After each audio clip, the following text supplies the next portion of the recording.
we're back for another match on the winner's side of the brackets this time. I'm not exactly back. This is Lou Figueroa.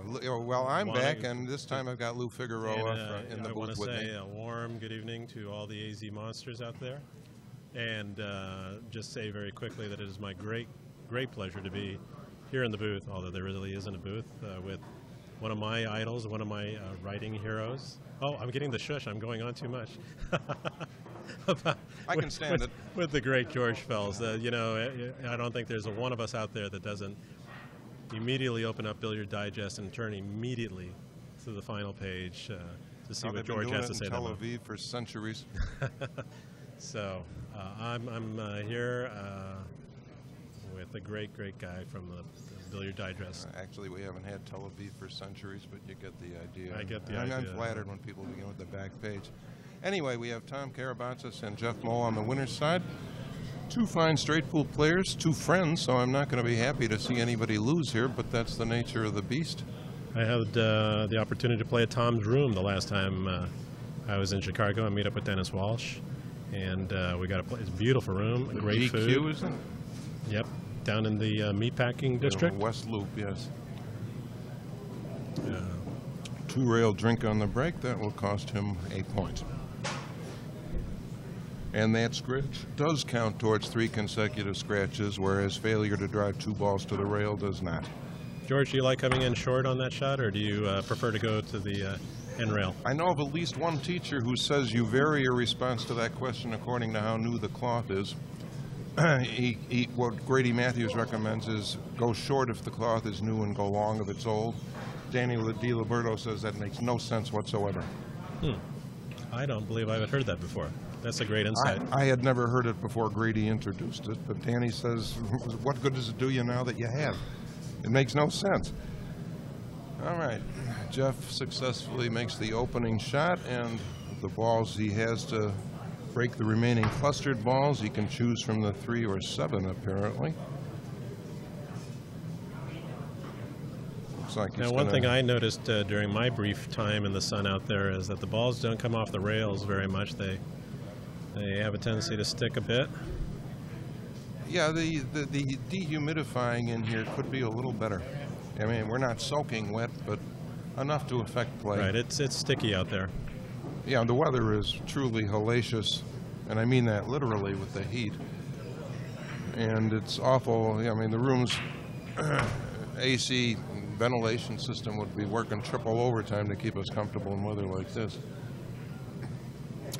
Jeff just demonstrated one of the true perils of breaking the balls from the rear. You're going into the fattest part of the stack, and they're difficult to separate from there.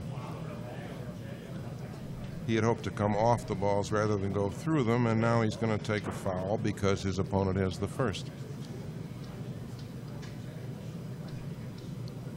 Players will use the overhead scoring beads to make our job a little easier.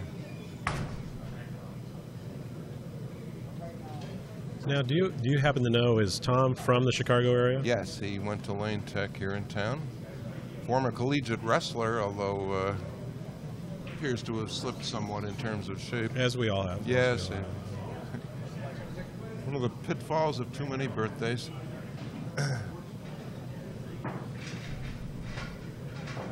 And as we mentioned before, he is a protege of the great Dallas West and studied with him for many years.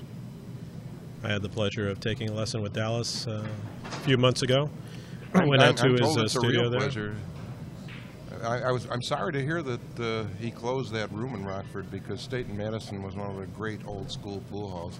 Well, he has his private studio in a converted barracks out by the airport, the Rockford Airport. He had a room in Loves Park, Illinois, but it was like a 4-table room. That's a Rockford suburb. But the only room I ever saw him play in was State and Madison, and I haven't seen him play competitively in quite a while. Now, George, is it your recommendation that Jeff go and clean up the balls down table and start getting them open, or do you leave that stray 9-ball down there? My recommendation would be you get that 9-ball out of there as early as feasible, because it can't possibly help you. And the reason he's not eager to do that is that nothing's particularly open in the stack for him to come back to. It looks like that 13 will pass. That's the 11? Is it the 11? I think it's the 11. Okay. No, that bailed him out. And he can proceed from there. The 10 does not come past the 6 going to the right, I don't think. We've still got some work to do. 4 balls in the middle here just below the spot that are going to have to be redecorated somehow. And no break shot as of yet. Now, what do you know about Jeff? He's also a Chicago player. Jeff is another Chicago player. Mentioned before, waited till age 38 to get married. Successful insurance broker. And sold his agency very profitably just within the last couple of years. So he's able to live part of the year in Florida. Avid boater, has his own boat. And we're forced to say again to the young players, for a lucrative career, focus somewhere other than pool. Play pool for fun.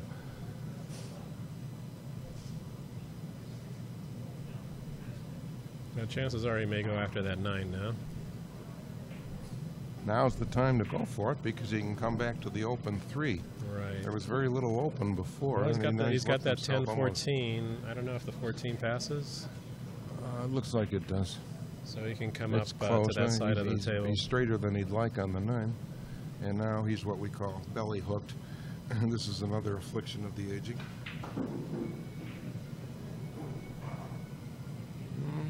Could have been worse, could have been better too. I'm not sure the cue ball will contact the 8 now.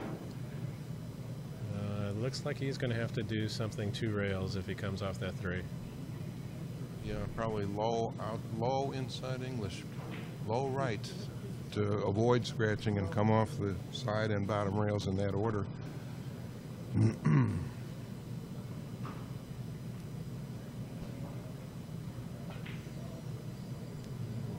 Well, he came off the rails, but he didn't pocket the ball. It was a tough shot anyway. Tough shot. And this is the tables are a little on the tight side. actually the bottom pockets on the the streaming table have been pretty benign. In the last match we saw, players made several 2 and 3 rail shots off the pocket jaws.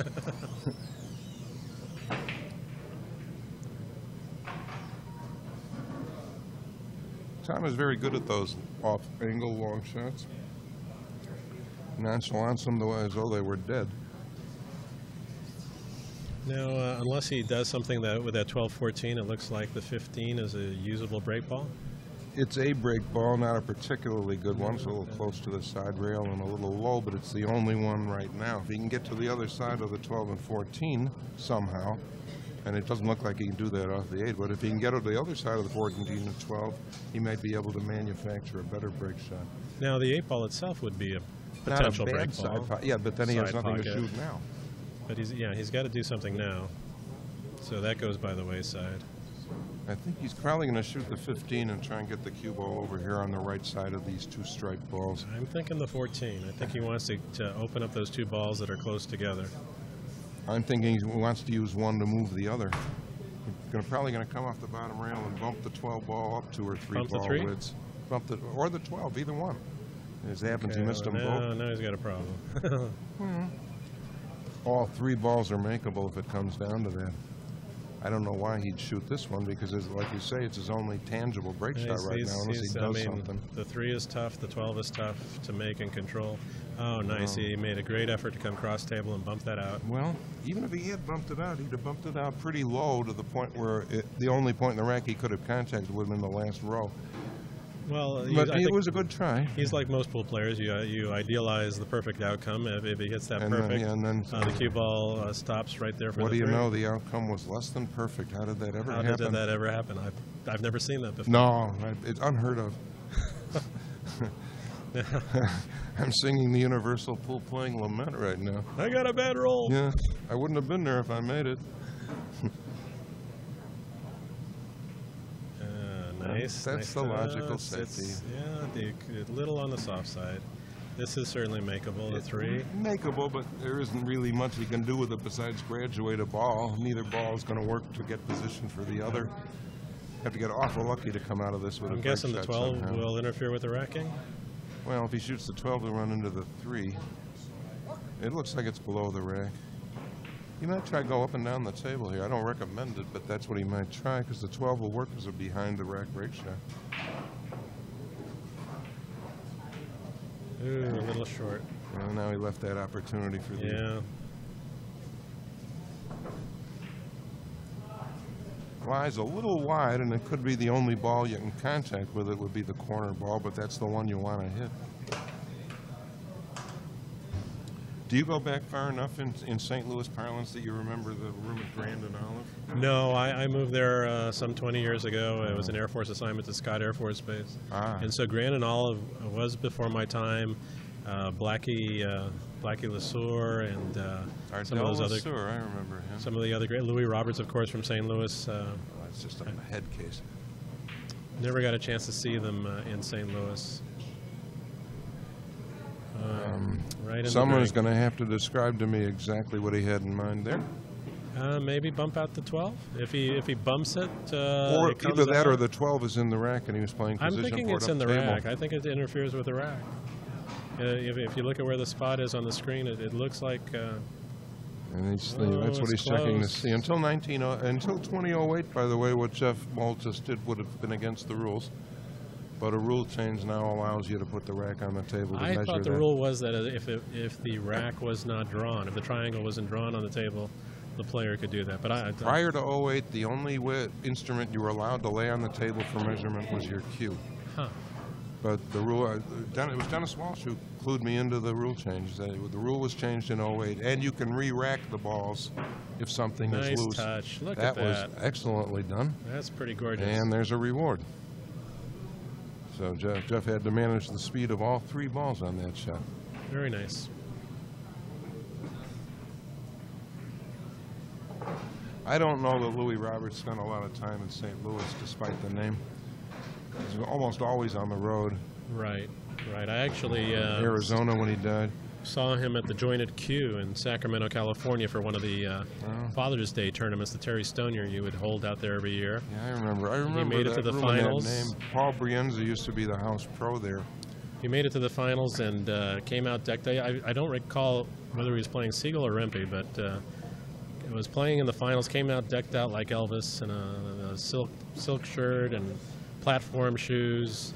This was appropriate to the era, of course, and lost the first set. He was on the winner's side and said, "Excuse me," went out to his car, came back in tennis shoes, jeans, and a T-shirt and cleaned up to win the tournament. He was a legendarily horrible game maker, although a brilliant He shot didn't maker. seem to care from all the stories I've heard. No, he didn't. He didn't care about much of anything. Just wanted to play. So Jeff wins that first rack 11-2. Now I'm thinking he's just going to play this softly and maybe go to the side rail here. Well, because he's taking on the heaviest part of the there rack you to go. start with, he has a physics challenge to meet. Yeah, you can't really play that to go 3 rails or spin out. Not when the cue ball begins that close to the rail. If you've got a decent room for a decent backswing, you play position either 1 rail or 3 with either outside or inside English. It doesn't look like anything broke that loose. Nothing came loose for him. I don't think the 5 goes in either the corner or the side. He's got nothing. Nothing. Unless he wants to cut this bottom ball Well, backwards into the corner. That's pretty rough coming off. Yeah, coming out of the side of the pocket like that. I don't see anything else open. He's got no combinations, no caroms. I don't see anything else he can even hit. He got a back cut on the 5, which is massively down ugly. over to the right. No, to the right. That's never ugly. make it. Got a better chance of cutting this corner ball in the corner. I can't tell what he's doing here. 6 ball? No, we can't see the 6. I could see a ball on the see the side. 14. Nice. Surprise for us. It's awfully tough to gauge these things from way back here. I mean, we're not that far removed from the table, but we're watching the game on monitor. Always the camera angle fools the camera angle foreshortens things a little bit. Very nice surroundings here, and this is really a nice room. If you haven't been here before, give yourself a treat. Everything's good here. The tables, the service, the food, the owners. Everything's good about the place. It's probably the premier action room in the Midwest. There's shooters. Little question about Kansas. that. I haven't been there. But they say if you can't get played here at Red Shoes, you just can't get played. There's no hope for you. There is no hope. At any level.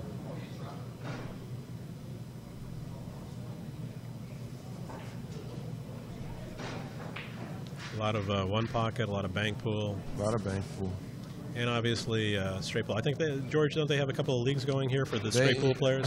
Yeah, well, I think it's just one league, but several different sessions a year, in fact. But including the summer interim session they run, they got leagues going around the year here for straight pool. It's exactly the kind of room you want to have in your hometown, in your neighborhood. I wish it were closer to home. And it looks like he came up a little short here for to come out for maybe the 8. I don't think the 9 goes. So, I think he's probably playing position for the 5. Well, something goes here. Yeah, either the 5 or the 8. Maybe the 9 does go. Yep. 9 goes. So I'm thinking, do you like the 5 or the 8 for your break? I like the 8 better. You like the 8? It's a little higher. A little higher. Higher, and I appreciate distance between the break ball and the rack.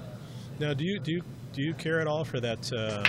Having a ball on the rail, like where that one ball is, or do you prefer something mid-table, like goes into a side pocket for your key ball? Or the problem with side pocket key balls look attractive, kind of like Ace King and Hold'em. The problem with them is you have to get on that ball exactly right, and if you miss it by as much as the ball's width, your break shot strategy is at risk. Right. But where the one ball is now, you could be in a lot of different places and you could still play break shot position. Right. Even if you had to go back and forth the width of the table twice.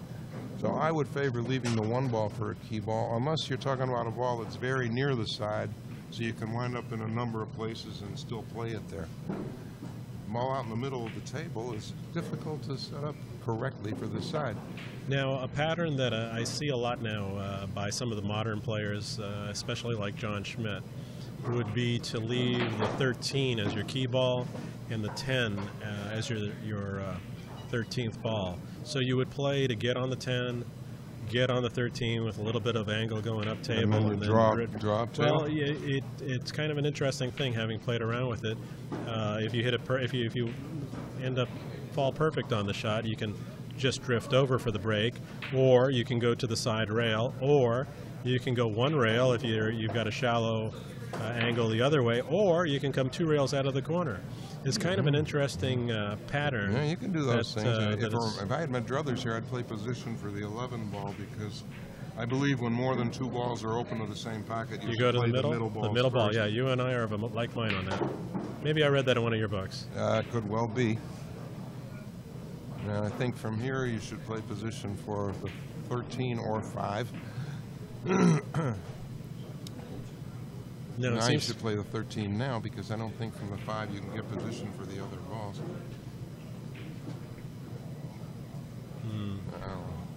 Don't know about that. Didn't lose the race to the rail. You want to lose that race, have the cue ball come into the rail after the object ball does. I see what you're saying. Now, position from the 5 to the 1 will not be easy here. Especially what now. Is that? That's either spin that didn't take, or he got too close to the pocket jaw to affect the English at all. That is the other thing that I've noticed, having played my matches here, is that when you use too much spin, the ball does not travel as much. You really need to have that vertical spin going for you, because on a lot of tables you can spin out of a corner, 2 rails, using a lot of side spin, but not here. That doesn't seem to be a good strategy. No, you better be either low or high on the cue ball if you want to spin. Middle spin vanishes for some reason. Looks like he's going to play the 5 up in the corner here. Ooh. Well, he only missed it by a Massive diamond and a overcut. half. Guess who's going to save that 8? Yeah, this is good now. This is good no matter which ball he goes off first. Right. I think I'm playing the 1 first. Yeah, I think so too, especially the way the pockets are Pop giving. it out, pop the cue ball off the rail, and that gives you a lot of options on the orange.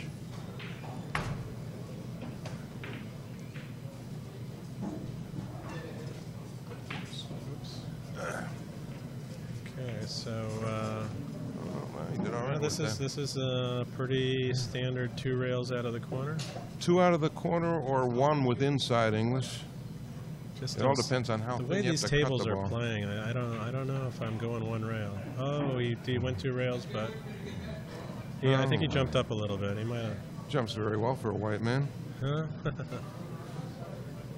Well, he got exactly. Oh, we got everybody looking at us for that one. Got exactly.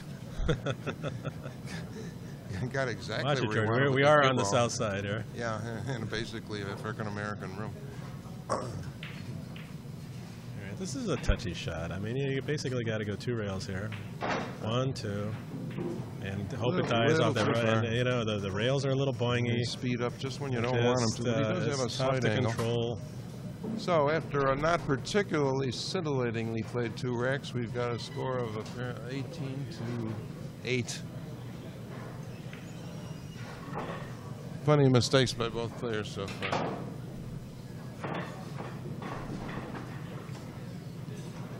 Now, I'm guessing we draw the shot here? We draw the ball? I don't think so. I think the 8 ball is too far from the rack to draw it efficiently. Better off following and try and clip the corner ball. That way you can let your stroke out a little bit. And he's got all this distance to draw over and hope he hits one of the top 2 balls to get away from the rack. If he hits any of the interior balls with draw, he's going to stick there. So I would look for him to power this ball with follow and clip the edge of the 9.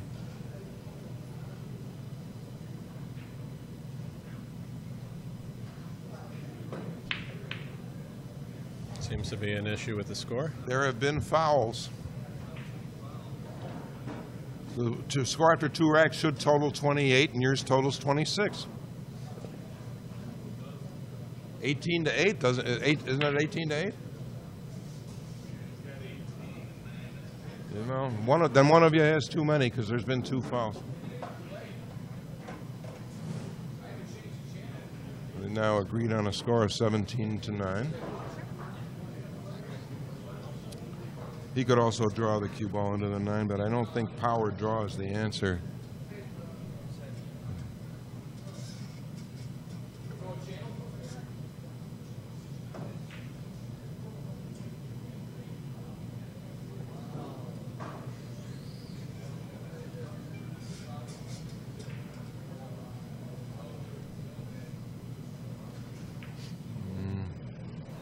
He doesn't like this shot much either. No, it's tough. It's looks like he's below center on the cue ball. He caught the ball. He caught the ball next to the corner ball and got away with it. But we're still alive and kicking. This is subtle, but nice shot here would be to play the 9 with high right and just clip the 4. Then you've got your choice of break shots coming back the other way. I think Tom probably has the high run of the tournament so far, running 64 his last match. Whom did he beat then? A gentleman named first name Andy. I don't know the last. The highest anyone has run in this in the tournament on this table is 2 racks so far. I believe it. And the player who did it lost the match anyway, so high run isn't always everything if you don't put enough in back of it.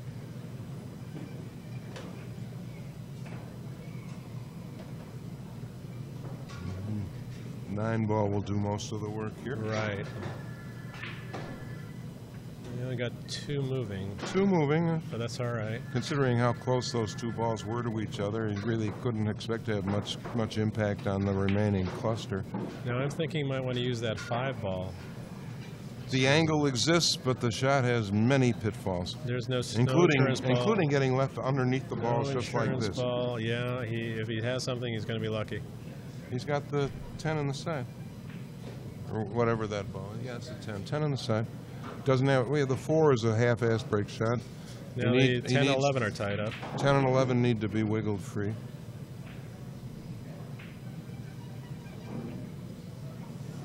One of the things I do like about these tables is that you can hit the side pockets pretty firmly.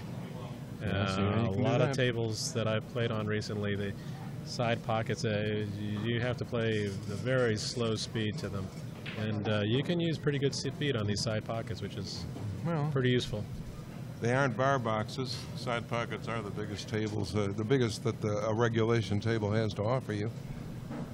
So don't be afraid of all 6 pockets when you play straight pool, even though the majority of the scoring will probably be in the bottom 2. He was going for the. He was going for that 2-ball cluster, and he missed it. No, he's not happy. This is an ugly spot. You're running out of options on what to Actually, get at those open. the start of his run, he missed clean position on the 10 by about the width of a ball. This really stinks. But he has to shoot something because there are too many open balls to hope for a safety.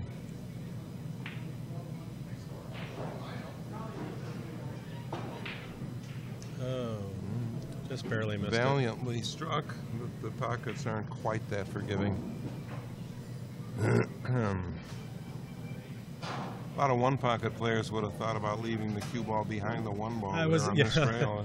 Yeah, no, I didn't say it out loud, but I was thinking, you know, you could lay up behind that 1 ball, and you might leave the 4 if you don't hit it perfect. But yeah, but so what? What's he going to do feet with away, the 4? 9 feet away, you're not leaving him much. And he can't break the clusters, so it wouldn't have been worth it.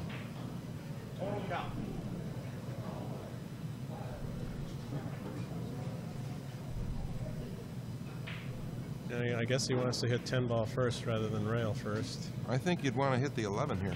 Really? Yeah, you want to move 1 ball rather than 2 or 3 if you can get away with it. But that 11 takes a lot of precision, and if you don't hit it perfect, you go up table. Yes, but you leave 2 other balls untouched, available for your next shot. Well, this is still all right. I don't know if he can see the 1, but he can make the 11. Yeah, I think he. Looks like he's got the 11. I don't know. No, I think he does.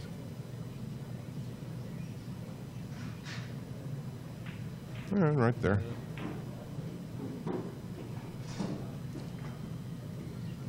This is a very unattractive scatter here. Yeah, 7 off for the break ball or the 10. No, most likely the 10, but this late in the rack, you don't want to be northeast and southwest and all that. You want everything concentrated in the racking area.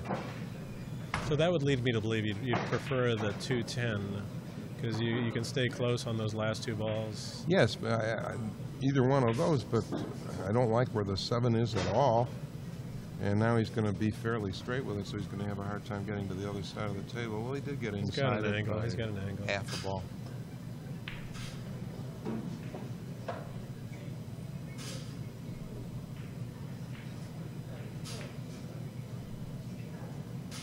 Four balls open on the table, and Jeff Mohl still had to play 3 rail positions. Go forward and spin this, huh? Yeah, he can spin this ball. Go forward, spin it a little bit. Not that much. Do not bump the not break that ball. much, That worked out just right. I would have played it exactly the same way. That was fortuitous. And he left it, looks like he left it frozen on the rail, which means he has his options as to how he wants to play this.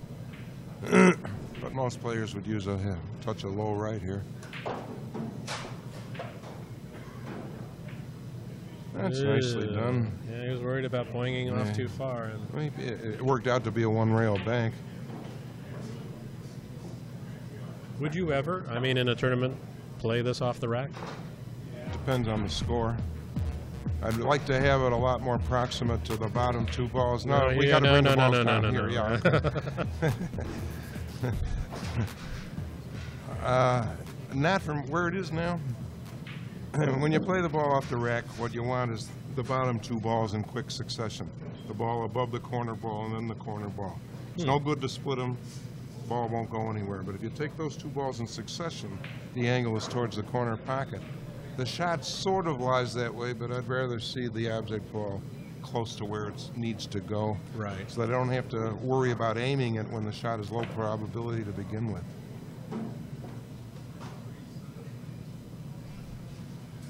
Oh, we're at, looks like 23 to 17, if I'm not mistaken. Still waiting for both these players to do something approaching their stride. So this ball is cuttable, and yeah, he it's might cuttable. be able to. If he makes it, he should contact the if sack. he used a little hold-up English, maybe come in 1 rail. No, he was able to go directly into them. Just right. Nice. Just right, just at the right speed too. You hit it too hard, you force the cue ball out of that tangent, you don't hit the rack at all.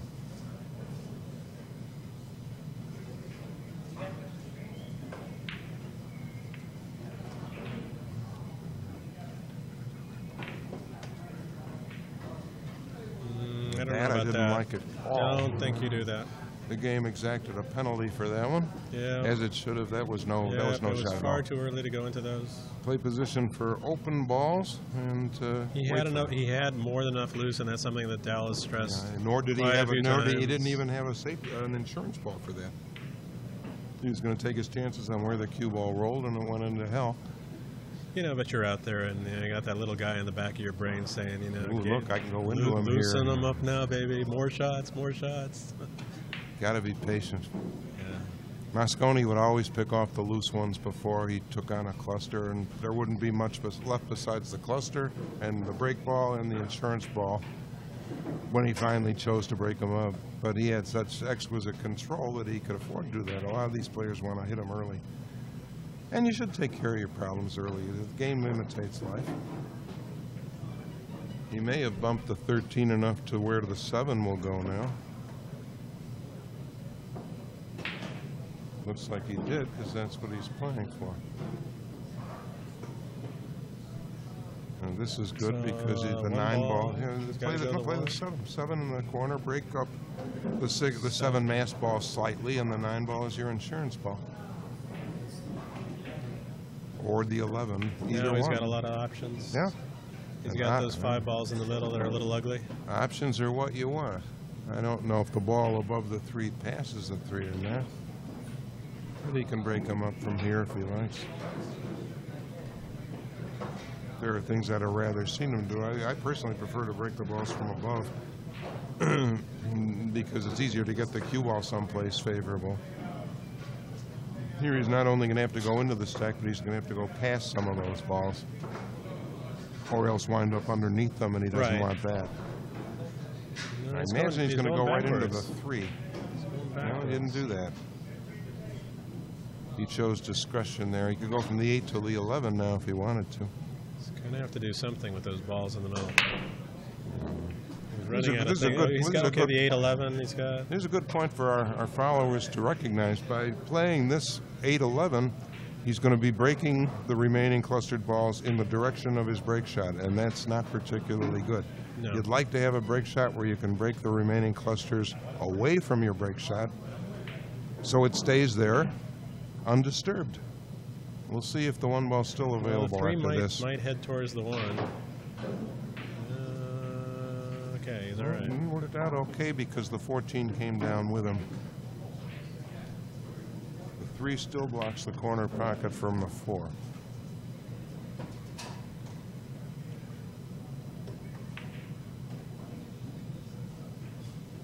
So now he's all right. He'll go 5-3. Spin out between the 1 and 4 balls. Or maybe he can even use the 3 to go around the 2. So he has the 4-12 for last. So now he's okay. Yeah. So go between the 1 and 4 maybe. I think go outside. I think go outside the 2 is a little better ploy than that. But he's going high ball, so apparently that's what he's going to do. 12 in the side next, and the 2 and 4. And the problem here is that because of the angle he has on the 12, he's going to be moving away from his key balls. A lot of players would prefer to be moving toward them. But, I mean, he won't leave himself anything long. If he slow rolls it or draws it or goes 1 rail, they're all natural angles to hold up for the 4. Right. He's got 2 balls to refine his position. When you got 2 balls side by side like that, you can...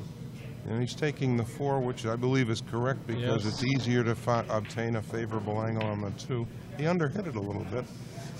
But he can still spin over to the other rail with low right and come back. Now, I wonder if he intended to have that angle to come cross table. I don't think he wanted anything quite that acute. I think he'd rather have something to draw back from. But this is eminently makeable. Yeah, that's a kind of a bread and butter. All 14-1 players know that shot. Because we all inevitably come up short sooner or later on that one rail. And this is the break shot everybody wants. Right here. Yep, this is it. Inside the object ball with a direct line to the top 2 balls in the rack. Can't ask for better than this. Don't have to hit it especially hard, but you have to hit it smooth. Now, there is a potential scratch cross-side. Cross-side, yes. There's a cross-side scratch here that you either have to players think it's bad luck, but it's been there for an awful long time now. Bend the cue ball a little bit so that it comes up short of the side, or Just don't hit it too hard so it comes up short of the side. You mentioned Ardell Lesueur before. I saw him play in some of the first U.S. Open straight pool tournaments they had here in the 60s. He didn't look like much of a player at all, but I suppose you know better than that. No, he was a legendary player. They said he was tough, tough, tough. All right, Karabatsos has progressed to 30, and Jeff Mohl stands at 23. That last run was a vague indication of what Tom Karabatsos can do. I look for him to pick it up a little bit from here. Ideal break shot.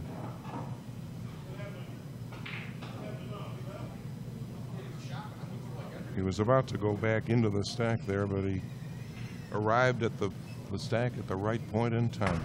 Well, he's in good shape here. He's got that 6 to come up for the ball on the rail. Yeah, and he can either draw from here or go 2 rails.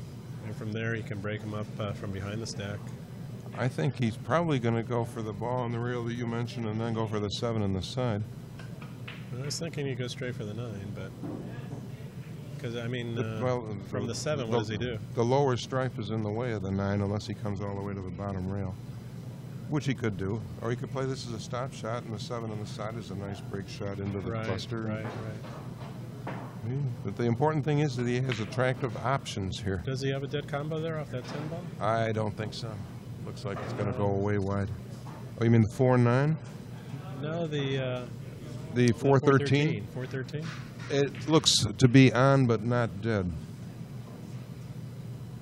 I don't think he's going to need it. He has other options. We discussed 2 better options than that just now. Either the 9 or the 7 would be preferable to that, I think. Yeah, I don't know what that was. 7 inside next. Unless he can see the 8 ball from there, or he can see the 9. The 9's not a break shot from where he is now. He's got to be going for the 9 here. He's going to play 9, 12, 7, I'm sure. I wouldn't have done that for that reason. So I'd like to stay at least parallel to the 12 ball so you can go to the rail and come out to the center of the table. It's kind of running out of options here again. Unless he's playing to that He's probably going to play position for the 8 now. I don't see a combination unless it's the 5 in the corner. I sure wouldn't Still looking at that 4-13, just at least on the monitor, looks great. It looks makeable to me. When you look at it on the table, it doesn't look quite as attractive, at least not from here. You're right. I think he's going to play the 8 ball.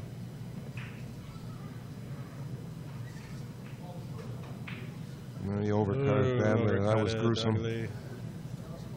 Gruesome. Let's see if Jeff can muster the courage to start with the 11 ball here. Well, I mean, yeah. If he gets in trouble, he's still got the 8.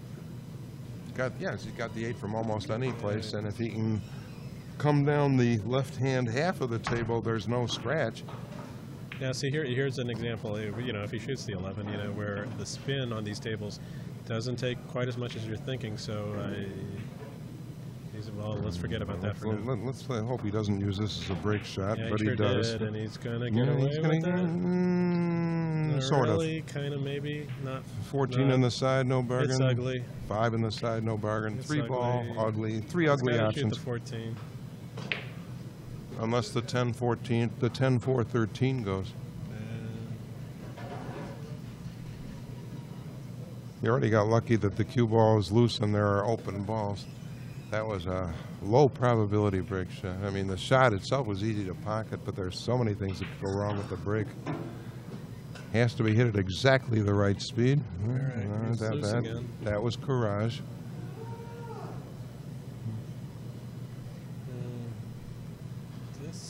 This is touchy. He's going to have to play for the 1. Play for the 1 on the. Is that the 1 or the 5 by the side? The 1 by the side is what I'm thinking, because the way the it's other the balls 5 ball, but that's the right ball. I don't think the 14 goes. Oh, right, man. On the screen it looks yellow. Yeah, the lights make everything seem lighter. The 7 sort of goes by this ball by the corner pocket, but it's still a nuisance ball.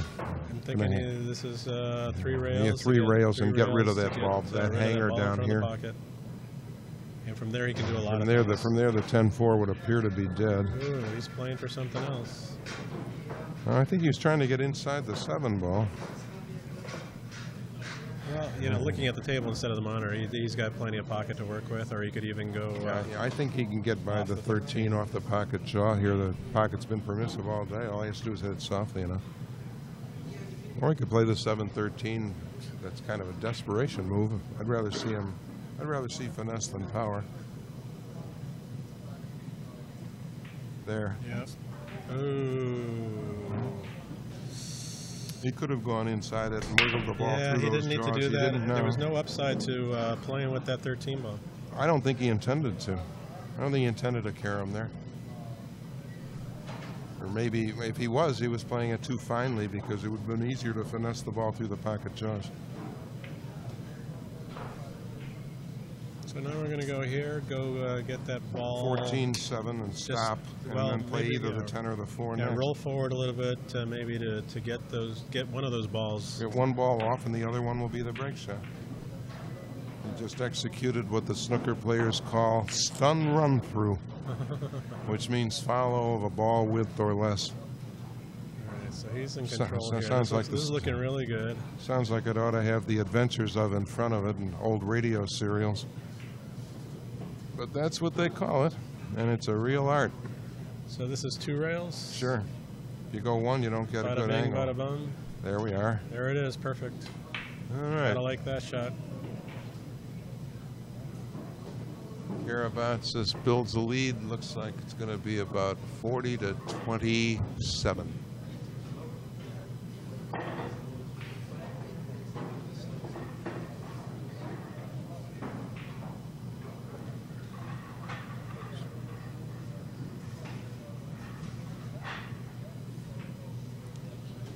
Let's see, Mr. Jeff Carter just walked in the room. Eskimo pie in hand or something. And at any given time in a pool tournament, a player better than the entire field is likely to enter the room. Well, Jeff Carter should be in this field, so should Bob Hunter for that matter, but apparently they're not interested. Well, I know they're not straight pool players, but you got Jeff Johnny Z. Jeff Carter was weaned on straight pool. No, I was talking about some additional players. You got Johnny Zaxis, co-owner, right here, and you got semi-road player. I'm going to blow his action here. Pilot Tom, who is a pilot for a private aircraft, and you never know when he's going to show up, and he's always going to say he needs 9-7. Beware. What Tom just achieved is not atypical for a break shot. 7 balls clustered and 7 balls loose. And options for position on them. A lot of players here would play the 15 for position on the 4. Have the 12 for a safety valve coming back the other way. Some would use the 12 and save the 15. Most would not have done that. This angle on the 6 is not particularly useful. So the shot's makeable. He has to hope the cue ball doesn't run into the 12 on this end. Ideally, you go around it and wind up in position on the 4. That's nice. Now he's got that 12 as an insurance ball. Safety valve ball. So he's and good this shot, because of how thin it is, does not need to be hit very hard, and I think you're going to see him hit it fairly softly. With draw or with follow? With follow, because the cue ball is nearer to the rail than the object ball. If the reverse were true, then you'd use draw. He's only separating 5 balls here. It doesn't take a 9-ball break. He didn't cut it nearly enough, but as you can see, he didn't hit very hard. He didn't have to. See if Jeff Mohl can get back into rhythm here. He's had a very bad last 20 minutes. 11 on the table, so 4 balls from this frame brings the score to 44-27. Jeff's still right there. If he can get into flow a little bit, his performance so far has been kind of herky-jerky. The only problems here is that either the 7 or 3 ball have to be moved before the other can be pocketed. Now, in your opinion, having seen him play a few times, would you say Mosconi would shoot that 7 off first? You know, he was fearless going to the far Fearless pockets. going up the table. I don't think so in this case because it's too easy to wiggle free with other balls. That's what Jeff was trying to do there. But to get that 9 ball off the table early is a good idea, and you can come back for the 14 on the side. He's got a lot of options Sure, shoot though. off the 9. Sure, And, there's you 10 know, balls open on the table. There will always be options. He needs to get rid of that 9 now. Yeah. It's not going to get any better. And the 13 should come off after that. If you play the 2, you can get a favorable position on the 7 or the 3 where at least the 7 could be made. I'm not shooting the 13, I don't believe. No, later on. No, I was looking at it. Well, that's the wrong shot now. Then it should 9-14 are the correct next 2 shots. Neither will be useful to him to advance to the next rack, so why leave him there? Can't say I understand this. No, this doesn't make sense to me. That's because the jaws are that permissive. That's how he should have played the ball the last time when he played the carom instead. I mean, he goes from the 2 to the 7 here. It makes some sense, but I still believe the 9 and 14 should be coming off sooner rather than later.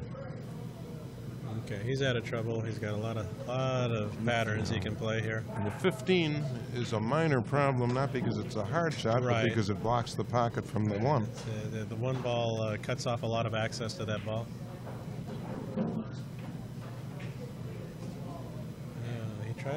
He might have an angle to get away with that, get rid of that ball right now. No, looking at the table, he does not. He can't. I don't think he can get past the 5 to get it right now. He didn't miss it by much. He may be saving the 9 and 14 for his last 2 before the break. That doesn't come highly recommended either. Looks like he's going for that 15. I guess he got the angle. Yeah, sure did. Definitely must open up all paths to the corner pockets.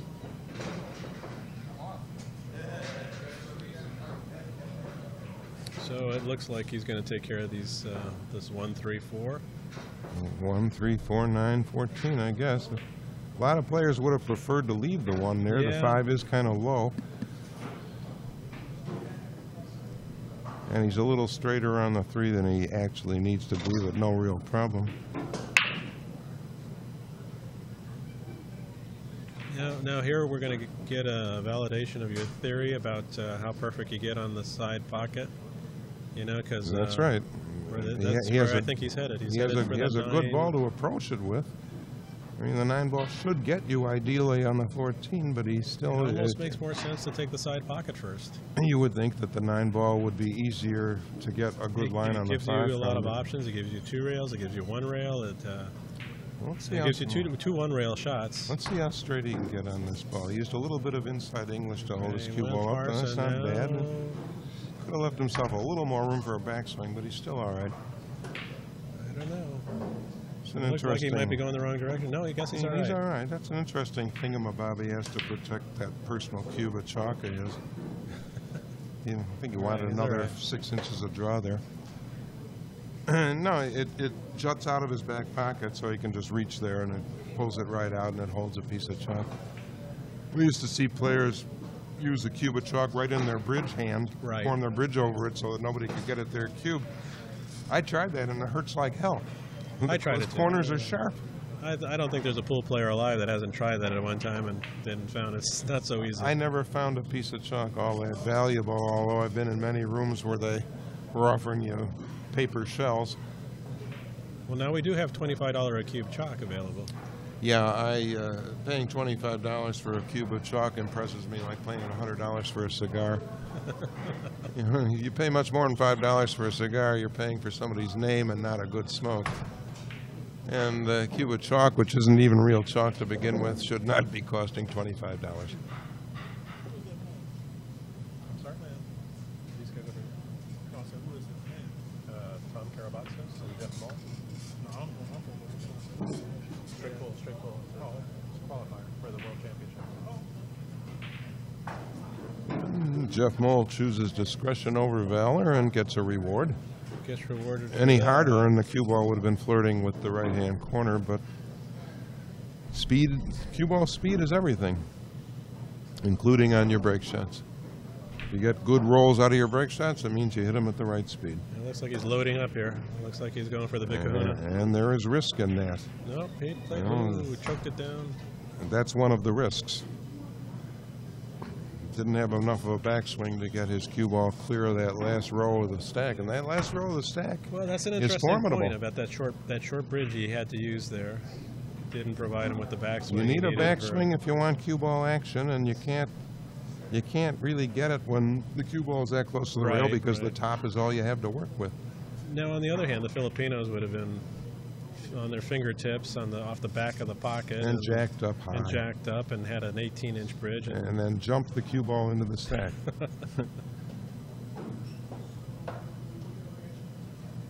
He's going to have to play a safety, I suppose. Now, see, a one-pocket player. One pocket player would spin this off the 7 and Off the bottom 2 rails and Yeah. try and come back to where it is now. yeah, it's like automatic. It's like, what are we thinking about If here? you Let's come just up, get it if you done. come up short of that, you leave the 12 ball. I think I he's didn't say, probably gonna- he's probably- one pocket players were smart. I No, just said they- but they think similarly. I think it's better to leave the cue ball into the 8 ball here on yeah, the bottom I rail. like that a lot. Softly. You don't Good know, speed. he left the 11 ball if his opponent wants it, but that's no bargain. That's no bargain. It's no fun. Not a day at the beach. No love. Wonder if he left the 9 on the side. I don't think so. I don't think it goes past the 12.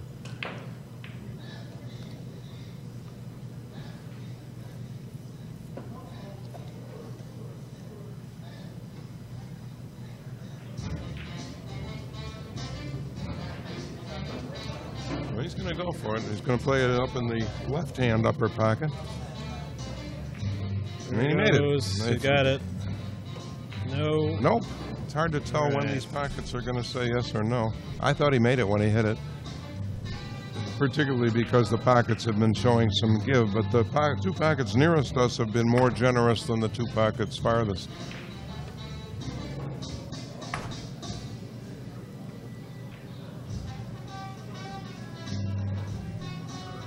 And that ball hanging as a beginner's delight in the upper left-hand corner pocket is not easy to play position off. So here I'm thinking he wants to get rid of some of these loose balls. He's got that 14 maybe, 14 or 9 to break up the remaining rack. I would, yeah.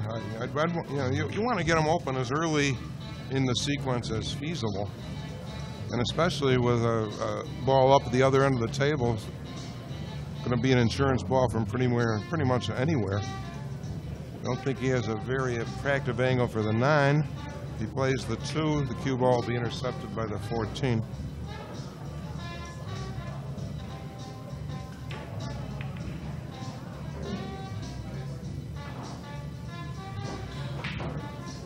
The only reason he figured to get away with that is because he has that insurance ball up at the top of the table. But he's got a side pocket We shot got here. a side pocket shot, and from there, Maybe the 7 7. next.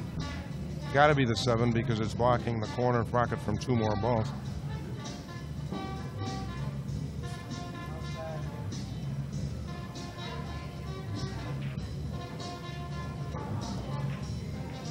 He must not like something about it.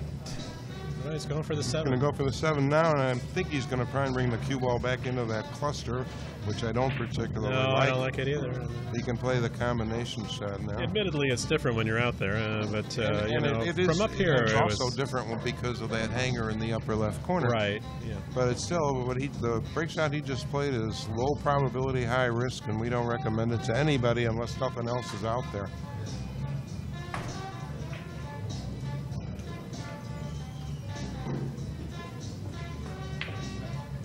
You know, he's got a couple of multiple problems here with the cluster of 3 and the 2 balls that only go. Look how the light's one making pocket. that striped flare on the ball. Yeah. I would play the 13 and the 4 here. Unless you want to leave them there for your key ball and break shot, but I wouldn't do that.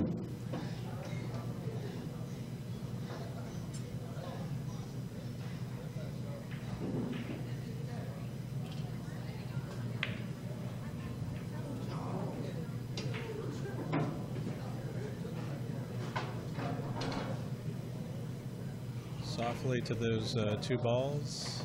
Softly to the 1 and 12, yes. Maybe a little bit of right-hand English that time to hold up the cue ball. He's going to have to use the 2 ball to separate Yep. those 3 balls near the spot. Can't break them here.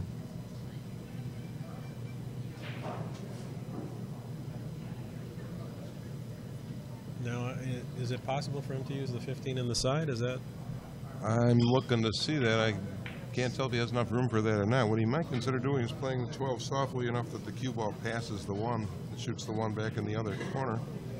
This is, he might be able to make the 15 that now. One ball really full. I didn't think he would hit it that full. I thought he'd just glance it. So did I. I thought he'd be shooting that ball in the same pocket, but I think it looks like he can make the 15 on the side. He's still going to have to use the 2 ball to separate the 14 Unless and 6. He comes, if he's got the angle to come back on the 1 and use the 1 to break him up or shoot him. He has to use follow here. Yeah. Actually, at the right speed, he can pinch that 14 in between the cue ball and 6 and leave it pretty much there and get away with the 1 ball. But it's going to take a pretty deft touch. Maybe he's trying to bump the 6 to the other side of the spot. Well, now he doesn't have any real break shot at all.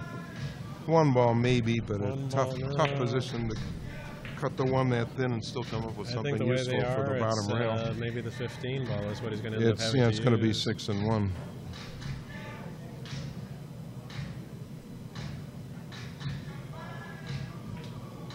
Oh, short again. Oh boy, and 2 rail bank that time. My goodness.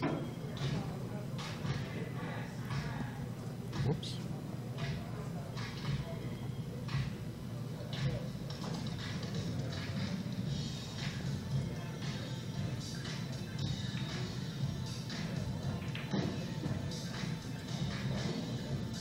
He's going to have trouble reaching this. Pretty rough angle.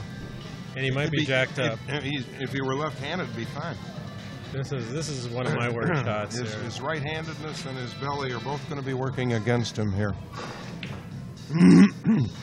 Besides, excuse me, difficulty in going from the point on the bottom rail that he's going to do to contact to one of the corner balls in the last row, and he has to hit one of those balls. This is just a treacherous shot. If he decides to shoot it, I mean, depending on how it looks from the table, he may decide to play safe.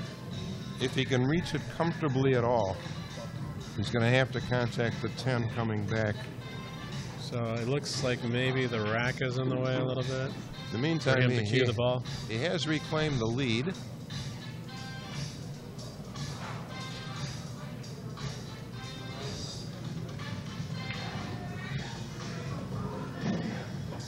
Looks like he has an even 50.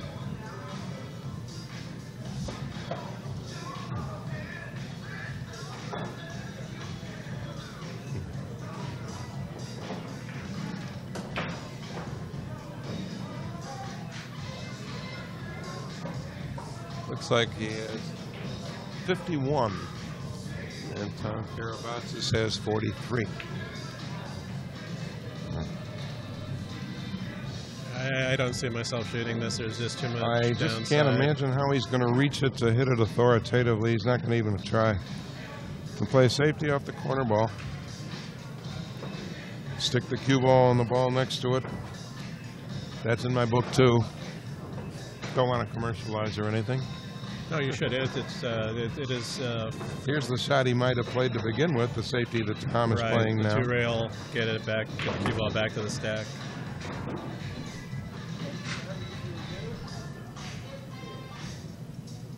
He's Jeffson, no problem, no danger here.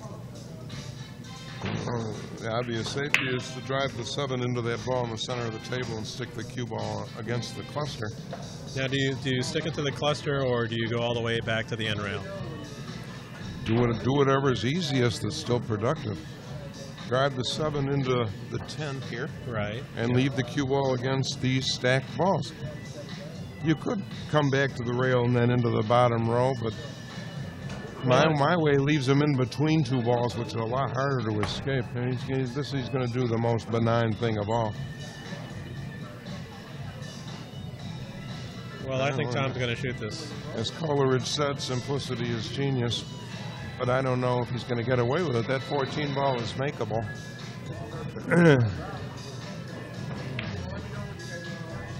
There's, if he makes the ball, there's a huge upside. Yeah, a big upside. You got a very good chance of getting on the 12 ball right from here. He's got a lot of possibilities to do some damage if he makes this. Oh, hit it badly. He didn't even get past the side pocket with it. I wonder if he miscued. should not have missed it that badly. Expect him to get fairly close to the pocket with it. That ball hit the rail before he got to the side. Yep. Did not threaten the pocket, as Freddie might have said. No, at no time.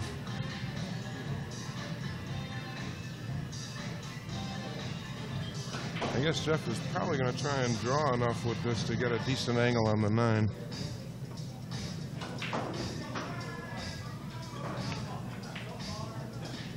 It's a problem. Young players, remember, if you want to play this game a long time, you got to take care of your legs and your back and your gut. Otherwise, you are going to have obstacles besides the game itself.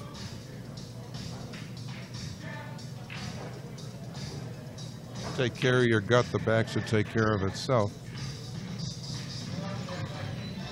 Well, I find after playing a lot of straight pool with so much bending over the table to reach the bottom part of the table that my thighs end up killing me after a full day of...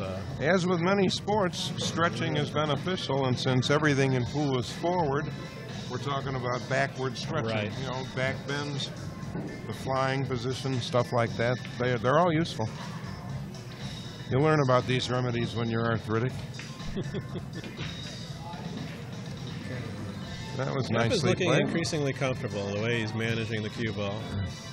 Looks like he's feeling pretty good. 10 balls in that cluster, and he should not be trying to blast all 10 to Kingdom Come here. Get 4 or 5 balls loose, as he just did. That should be plenty. And used enough spin to avoid that cross-side scratch you were talking about. He's perfect to get the rest of these open.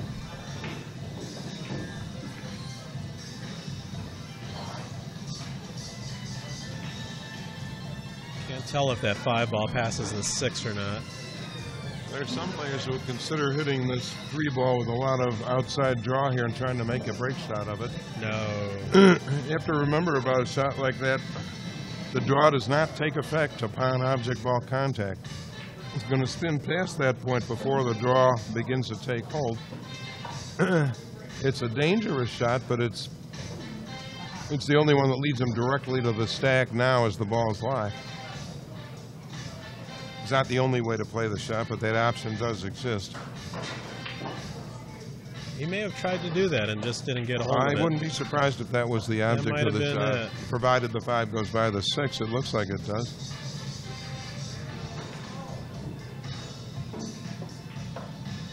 If it doesn't, then he bumped the ball inappropriately.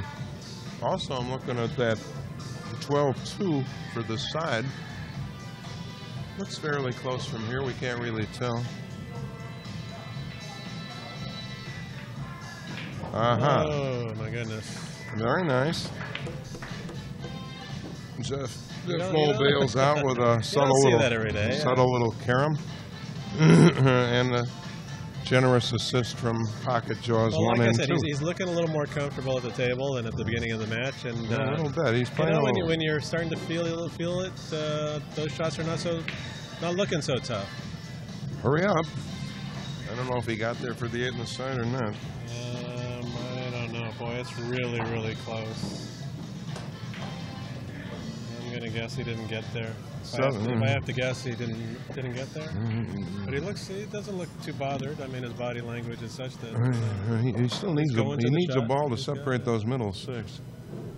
I don't think the 9 ball is dead, although he played that shot as though it were.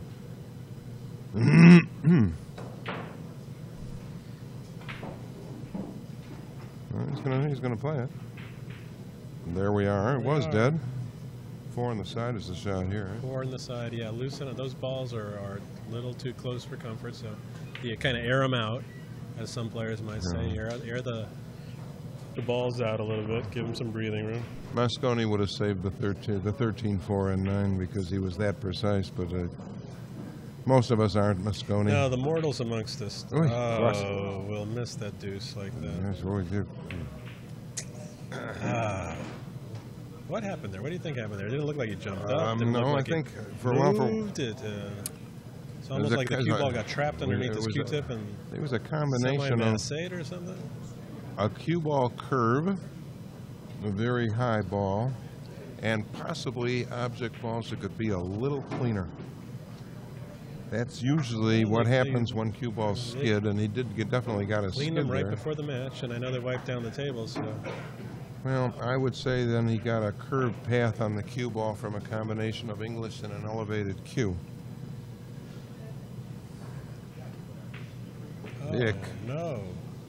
That's this. I think he was going for the corner pocket. And he hit the side pocket jaw, then he deserves to sit down. I mean, you shouldn't be missing that badly. That's twice now. He hasn't come in within 3 diamonds of the intended pocket.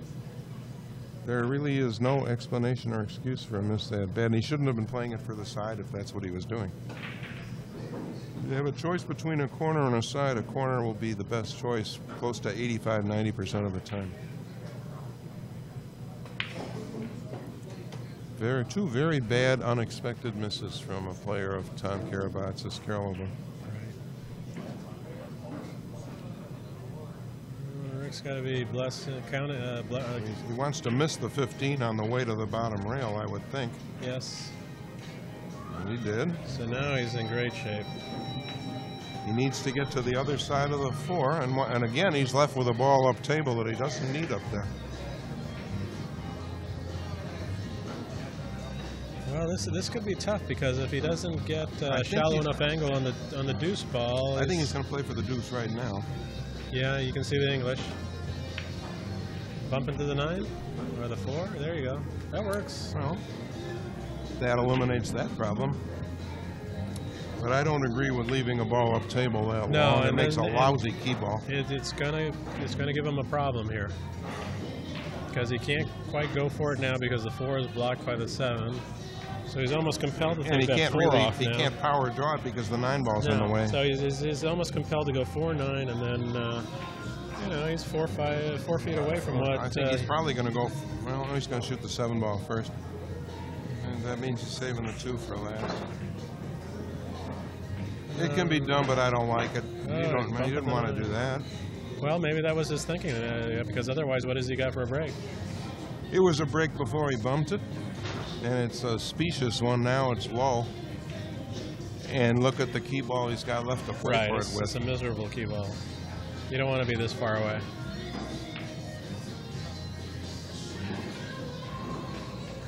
And he wants to go outside the 2 with outside English and spin. The way these tables are playing, I'm not sure that's going to lead him back to the angle he wants on the 9. He may wind up wide. Might draw. Draw might be a better out. Give him a better outcome. Well, that's what he did. Like that. Just hold it. That's what he did. You know, you sacrifice a little distance. You accept distance but in order to get the angle you want. Angle. So that's another whole rack for Jeff Mohl. Inexplicable miss from Tom Karabatsos, that rack.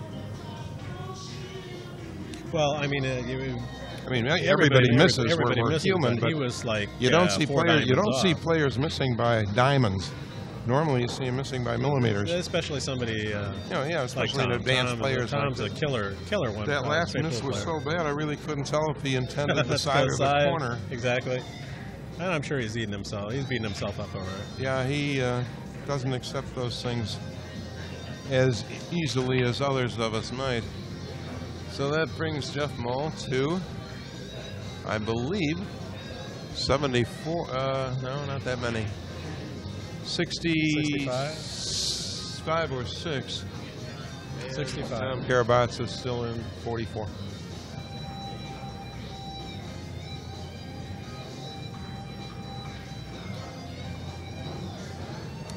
Jeff's trying to ensure here that the cue ball can go from the 9 to the 14. He's going to need draw to bring that off. He'd be well advised to hit this shot the same way he hit the last one. Right. Not too hard. Well, he neither broke nor scored. So that's. I wasn't looking for that to happen. He left his opponent a better break shot than he had. What do you think he was doing there? Did he call a safety that we missed? No, I think he was trying to just clip the corner ball gently, and where he should have been going for that. That would have been a good time to let it stroke out a little bit.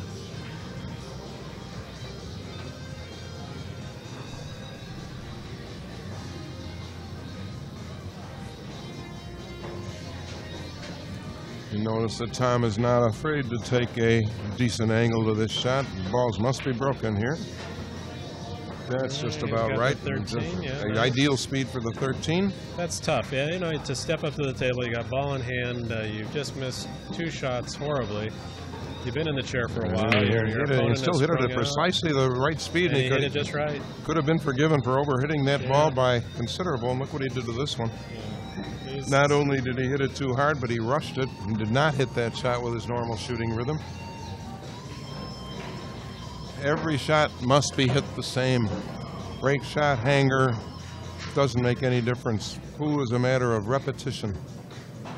Yes, but who amongst us have not been there? Oh, we've all been there. Been there, and how closely can you reproduce that stroke each and every time? That's what separates the trotters from the pacers. Well, right. That's why at least I am not on the professional tour.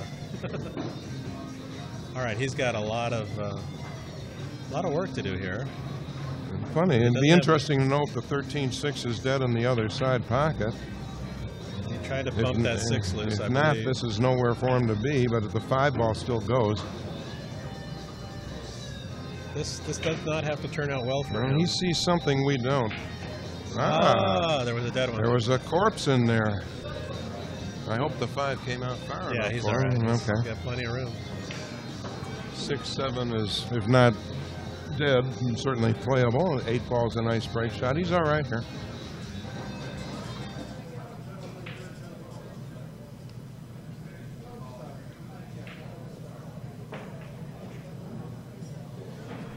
I know he wants to do something with that 410.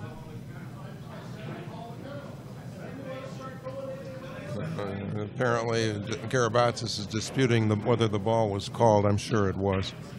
Yeah, there's, at least from the screen here, there was no doubt about that. Players at this level are not going to make the wrong ball and then continue to shoot it.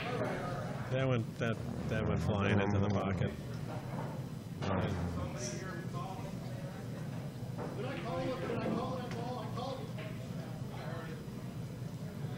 One of the spectators says he heard it. That should be the end of that. Even if he didn't, it's a gentleman's game. You assume the player made the ball he intended to make. If not, you could have called the referee over. But after the fact, there's nothing to be done. He might use this ball to separate the 2 balls above his hand there. Now he chose to separate the 7 and 6. Which wouldn't be bad, except he left himself over the ball to his obvious open shot, unless the 14 can be made. Right. Otherwise, he's going to have to shoot off that 8 if he's shoot off the 8. Yeah, up. if he's uncomfortable jacked up, and that would be a hard ball for him to reach over there. And he's hit. You know, if you think back, he's hit a couple of these shots short. He's undercut them a couple of times, just identical to that 3-ball angle.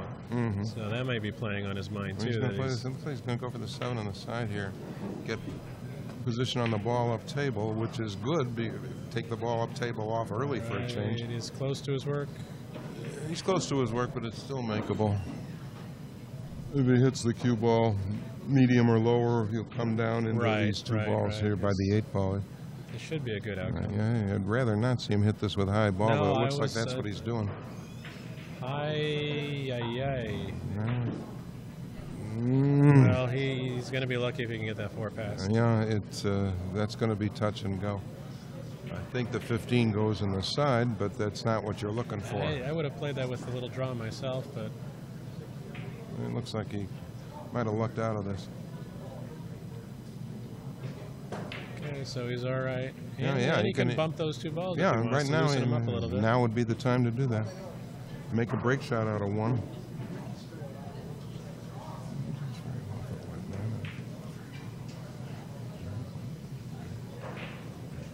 That's ideal. That could not have been better played. Now he can save the 13 and 6 for his 2 key shots. I'd go from the 3 to the 8 here. Unless he can see the 5 now. Looks like he can. Yeah, the 5 might be preferable so he doesn't have to get anywhere near that side pocket coming off the 3 ball. So now he's got a real easy angle on that 3 ball.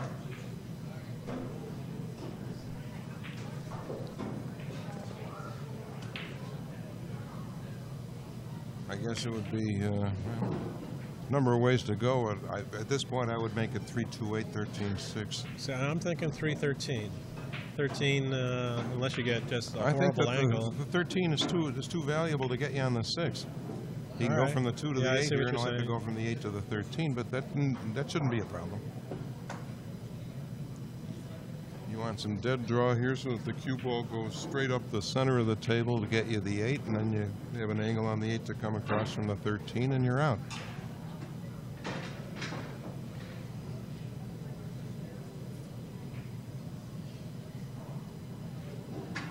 The reason I say go up the center of the table instead of coming over for the 8 is you don't want to wind up straight on the 8. Right. He's taking a long time on this. I wonder if he's thinking of doing something he shouldn't be thinking of doing. I think he's thinking of something other than what we were talking about. I think he wanted to bump that 15 out a little bit further. Doesn't Which need I don't to. know. It doesn't need to, and you end up possibly lining up with the 8 ball. And now He's going to wind up with the 8 ball for a key ball. It's doable, but it's a very poor one. The 13 isn't a whole lot better.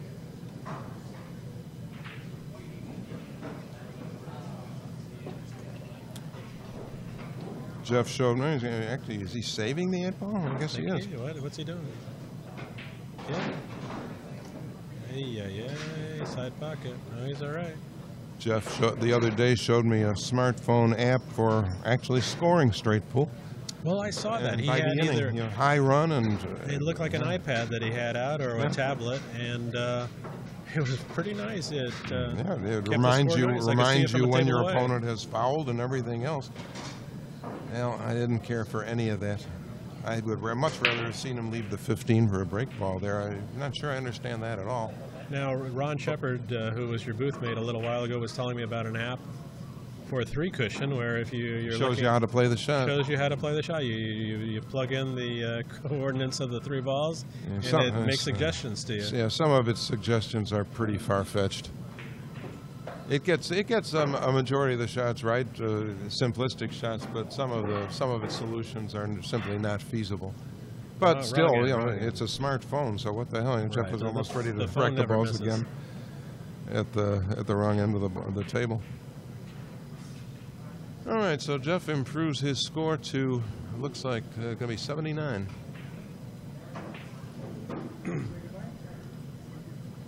Well, I think Jeff knows the barn is within sight now. Keeps the pressure on. This ball's unplayable. Leave this ball on the bottom rail and the cue ball at the top one. He may shoot. Hopefully at some angle so that he can't come into the top 2 balls for the easiest safety.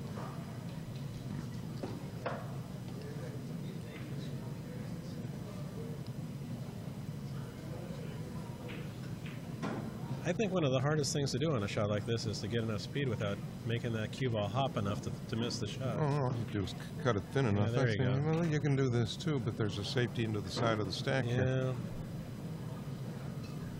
The way where he left the cue ball, Tom can go right into the 7 without fear. He's going to go into the top balls. That works too. No, this is ugly. No, actually, No, he can go to the top rail here because of the 210. Because the 210 lined up. Assuming he doesn't leave the cue ball far enough to the left that the 10 can be seen cleanly. But if he leaves that combination, no player in his right mind is going to want to shoot it.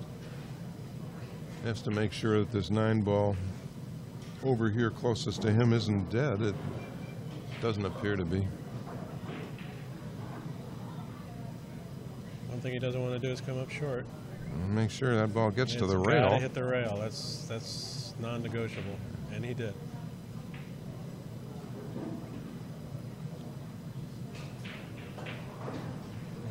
What do you do here? This is ugly. This is extremely It's ugly. ugly for Tom. 6-7 feet away from anything. Jeff Mohl got very lucky that the 2 ball interfered with the 10 there. That's the way. That's how the Made balls the roll answering sometimes. safety 5 times easier. I don't know. He may take an intentional and see what. Well, it's quite possible to take an intentional, but I do not see him firing at the 210.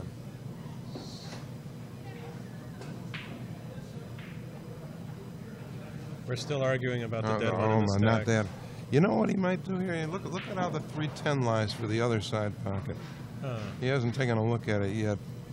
That would be an interesting kick shot to see. 9-ball corner pocket. 9-ball corner pocket. All right. The circus has come to town, ladies and gentlemen. Oh! Too many balls on the table. It was going, got caught in traffic. Yeah. Actually, this is not a bad lead. Looking at it, there's... This is not a bad Isn't lead it at funny? all. Yeah, you're going to have 15 balls out there. He can make the 7. Yeah, I 15 think. balls out there, Yeah. nothing goes. The game can really be nasty sometimes. I think he can make the 7. And they're all open, but they're not. 15 in the side, thankless. Yeah. You have to hope your cue ball comes between the 4 and 9. This is then tough, because, you know, uncomfortable bridge for the 7 ball. it's bad. I guess he gave I'm not the 15 in the side. Or the 15 in this corner. One of the two. No, I don't know. Ooh, a hair short. Hair short. These players are exchanging Here we go with the bathroom. very move. fortuitous rolls. Don't you love this? The balls are wide open, And the player goes to the bathroom. The player goes to the bathroom. Well, it's part of the game. They are allowed breaks. I've never had an opponent go to the bathroom when it's my shot and the balls are wide open. So it's always when it's their I've shot. seen way worse. There's an old-timer named Al Miller. He's from Blackula Soares era. I saw him in a tournament game once order a full-course dinner, including dessert, and sat there and ate it in one sitting while his opponent waited for him to come back to the table. People get killed for stuff like that. I suppose. He played at Johnson City and didn't particularly distinguish himself, but he played in the first few Johnson City tournaments too. His opponent was a guy you might know. He lives in Arizona now. Rod Thompson, called himself Babe. Remember him? He was from Kenosha. No, I don't know him. No, I'm originally from the West Coast. I'm originally from San Francisco. It appears to be something like 78 to 44.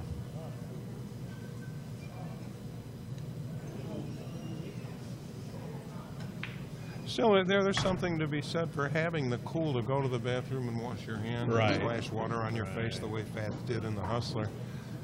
And it's beneficial.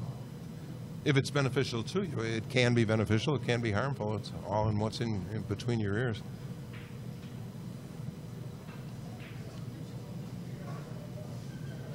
Well, he's got any number of ways to go here.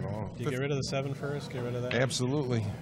I can't see any reason for leaving it up there. You can go 2-rail position. You've got a hanger to bail you out over here. It's kind of like an appendix. So he's going to take the 2 and 7 first. That's okay, too.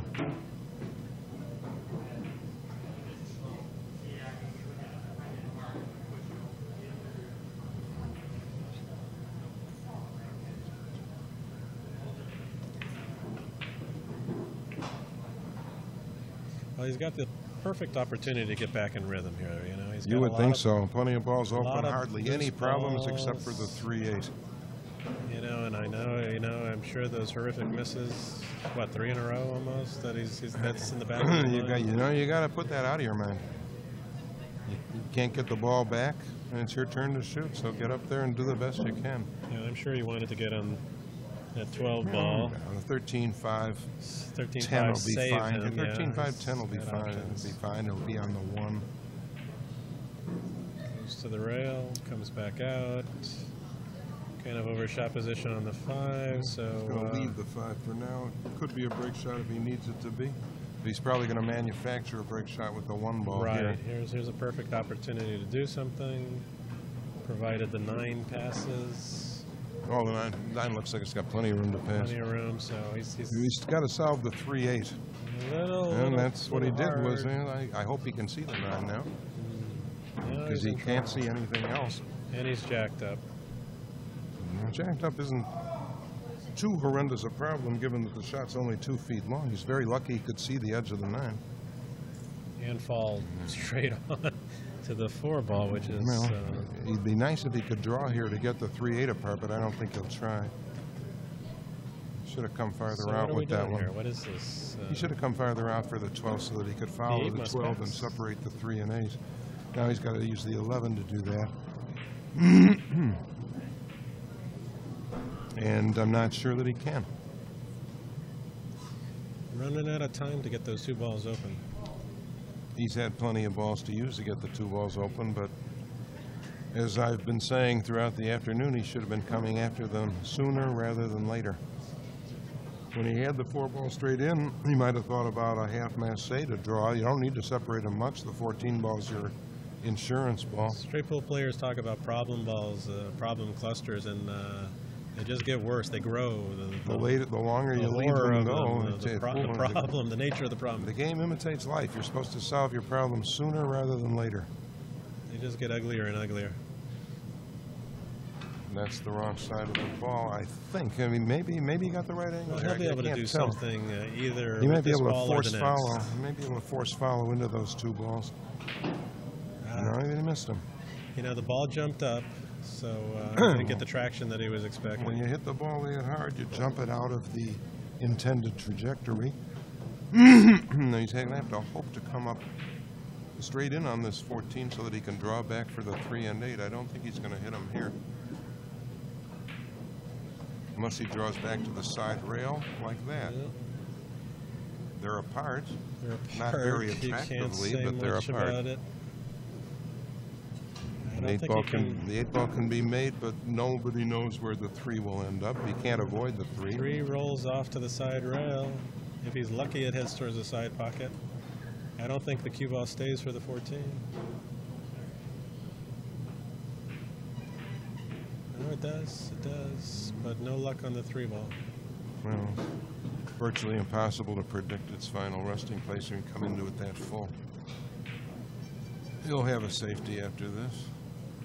But at least it's 14 points on his side and not on the other. May play this ball and then drawing slightly and come back into the stack for his safety. So, Jeff Mohl was blank that rack, so Tom Karabatsos advances to 58 balls, I think. Jeff has 78. Still a 20-ball lead for Jeff Mohl as we go into rack number 10. Normally, I would say 20 balls is very overcomable, but the way the guys You would think so, with these guys have had the stumbles and the staggers from the go. Neither has hit their stride. Both have made some rather egregious errors.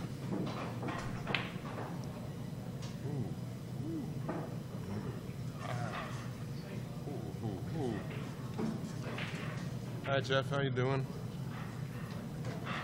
Jeff Carter, former top 20 player here in the gallery.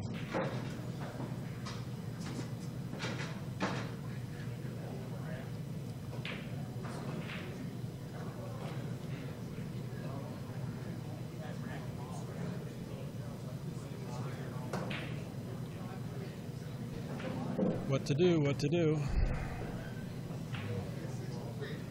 Either play the ball and call it safe, or play the ball for score and draw back for the safety into the side of the stack that he just executed last time. That's what he's going to do, and he's going to go into the second ball behind the top ball. Now, last time he went a little higher on the stack. He's going into the 8 ball this time, and No it's a rail. foul. It's a foul. Normally, that safety is supposed to work.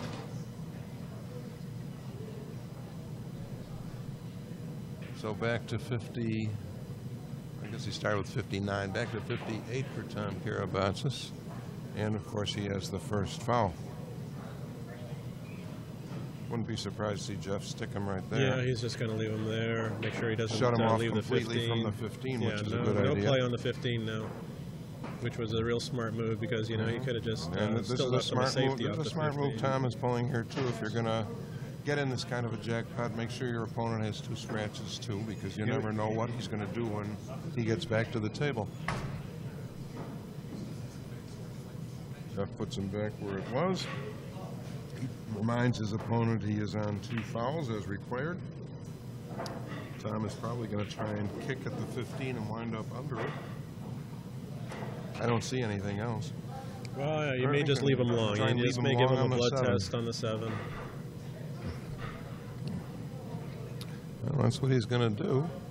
He's going to bring the cue ball back part of the way down the table to make the angle on the 7 even steeper. So this is no fun. This is the shot that Jeff's missed a few times. Not only is the shot no fun, but your position is uncertain. You almost have to run the cue ball into the 15 to get a next shot on the 14. Or come over at just the right speed and get the 15 at the side. But first we'll see if he can pocket this. This is challenging.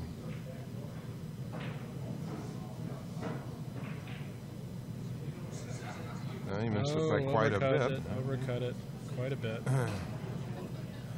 And I don't know if the 14 goes or not, but he does have the ball up table. He's got the jacked up shot, and then the 7. I don't think he has the 9. If he makes this ball, he's loose. He has the stripe in the corner, but there are open shots after that. Next shot will undoubtedly be the 7, unless the 14 goes. The blessing here is that the ball is relatively straight. And the 14 can be made from where he is now if he wanted to. Oh, I guess the 9 ball, he does see the 9 ball. Almost. Mm-hmm.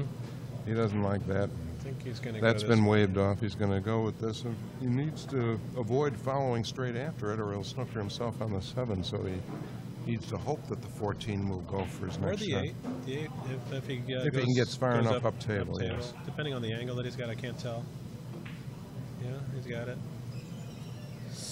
Nope. Just hit the outside. Hit the outside jaw and wouldn't give. And the same shot in these bottom 2 pockets would probably have fallen. Let's see what kind of hay Jeff can make here. He only needs a little less than 2 racks to win. He's looking to see if the 14 goes as well. I'd play that hanger first myself. He's got all kinds of possibilities here. 7, 15, 10. Yeah, 7, 15, 14. 7, 15, 4. Save the 10 for an insurance ball. Right.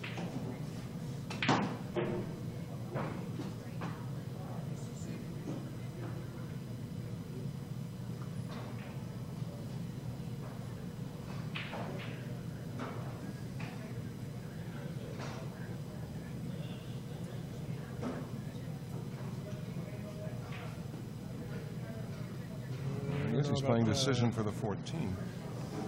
I mean, if it goes, it's not a bad shot. He could have been a little more expansive about the angle he left himself.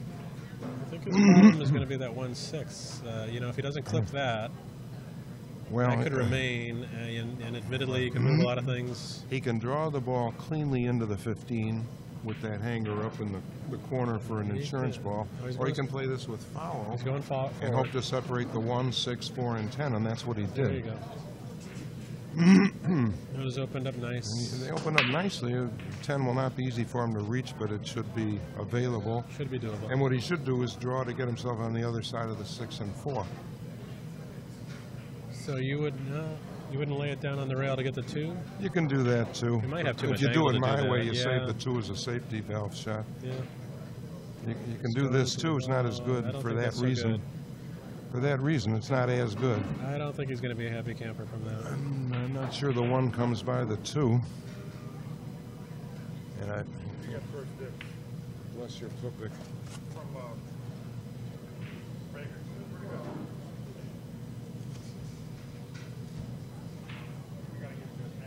Many thanks. Yes, please.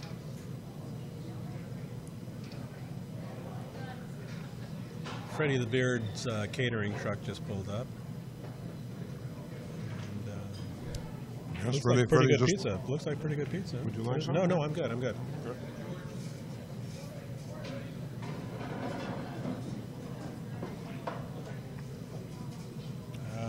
Are we? Jeff is trying to back cutting the 12 into the 15.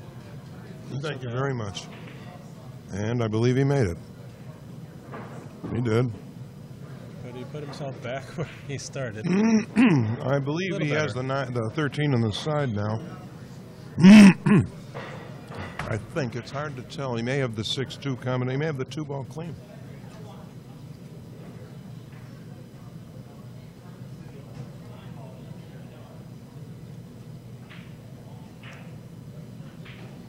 All right, He's, Good, that was just taking the right. Deuce off. And now the Nice 4 will angle. open up the 5 Nice and 13 angle. balls.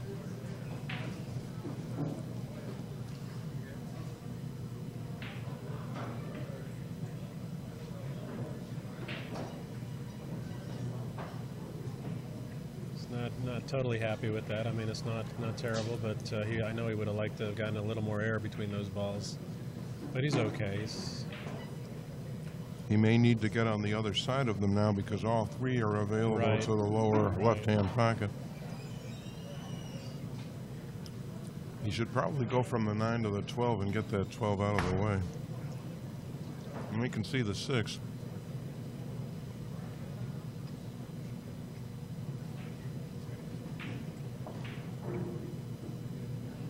Where did this come from?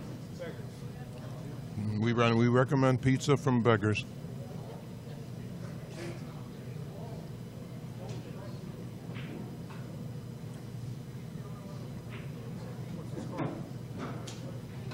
Jeff has, coming into this racket, was 76 to 57, I think.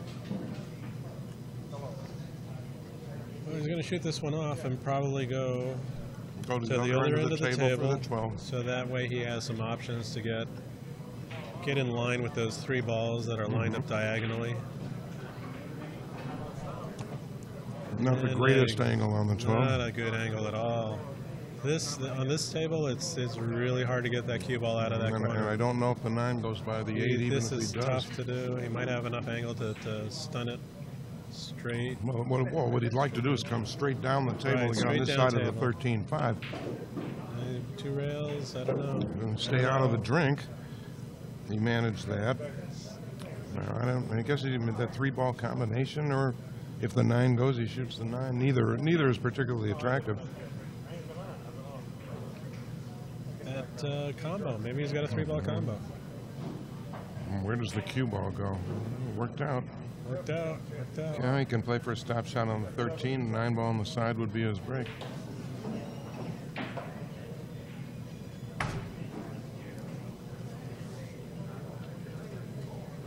He's got a chance to get all the way out here if he gets on this break ball. I don't know about that. 50-yard line.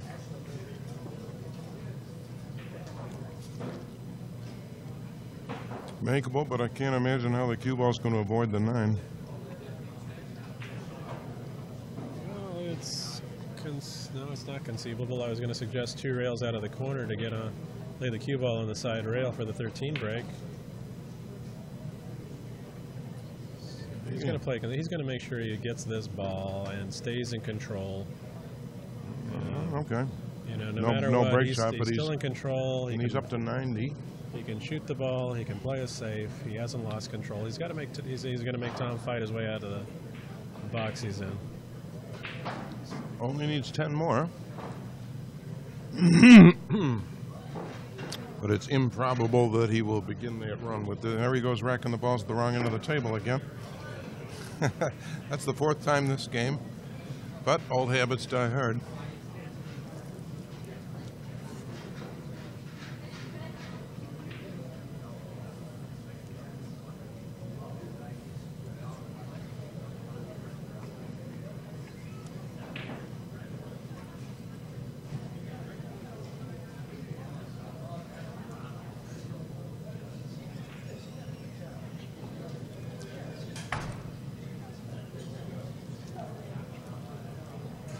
He might be able to clip the top 2 balls. I don't know.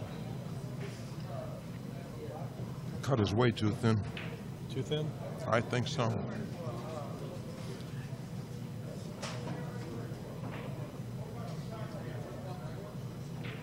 Looks like he's going to go for it, but I don't care for this shot at all.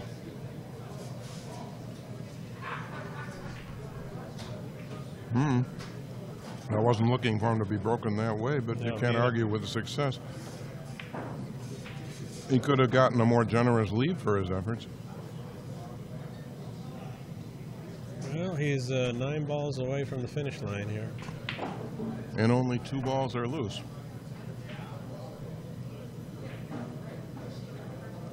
I guess guess he's going to cut this in the side. Come back to the middle of the table. He caught the corner ball again. Advantageously, maybe? No. And that's the No, end of that he run. broke even in this run. He caught the corner ball advantageously once, and he caught it disadvantageously once. So But he can Tom come will- past the 12 for an easy safety, though. Tom's coming back to the table one way or the other. Now, the standard one pocket move here is to put the 12 in the stack and leave them long straight in on the 3. It's going to be hard to leave the 12 against that ball where it can't be shot because it's higher than that ball now. I think Jeff's going to come below the ball.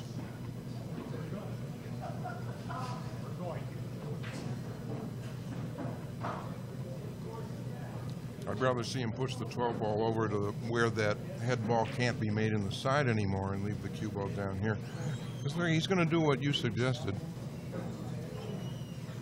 But he's got to make the 12 unplayable. Right. There he goes. I would have liked to have left him straight in. Yeah, you left him an angle on the 3 where It's- with it's- sufficient courage he yeah. can play his for position on the break ball. It's still a tough shot. I think Tom will probably try the 12 before the 3 here.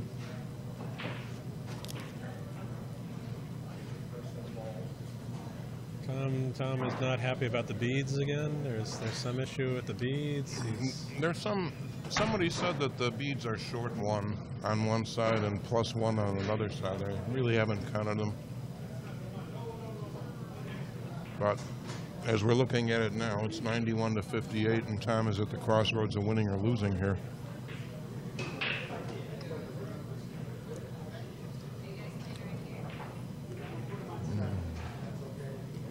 Surprised to see him shoot this first. I would think he'd rather, if he's going to shoot long and jacked up, he'd rather have the break shot now, but we'll see. How did he hit it? Cleanly. Oh my gosh. You won't see it hit much shot. better. Tremendous shot from there. That was colossal. This is a tricky break shot. He's going to have to come with an even more tremendous shot now. You cut the hell out of this, and This is no fun. this one you spread the stack into 14 separate counties, but that's if you can get to the outside edge of the 12. I suppose he could try to spin the ball in. You don't want to do that, particularly when the cut on the object ball is this thin. You can't be sure that the spin will take hold. All right. He's going to try it. No, I learned something there. I just,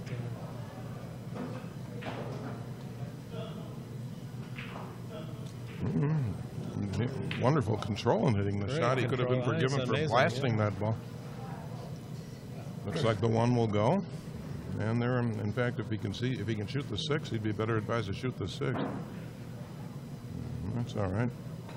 11 ball break shot. So this run will continue. We might see have a good game here yet. Tom Karabatsos is easily capable of running the 3 racks he needs to win. no doubt.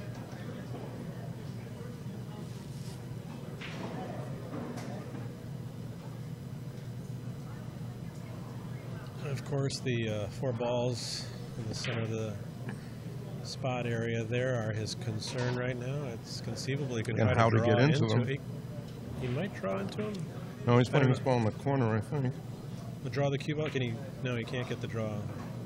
Went a into little this ball. farther than he'd want. He's probably going to use the 13 to break the balls with. Yeah, it looks like both the 4 and the 6 might go into the corner pocket. That's the 2. The 2. 4's over here. Looks really purple on the Yeah, screen. they both look very close to being on if they're not dead. I don't know why he wanted to do He that. didn't want to do that. I'm sure he wanted to slip past. Probably he was thinking use the 4 as a break off the rail. That's inferior too, with 2 balls leaning toward the 2 groups of balls leaning toward the And corner with the pocket. 5, Well, maybe I the mean- moment I guess the 6 goes.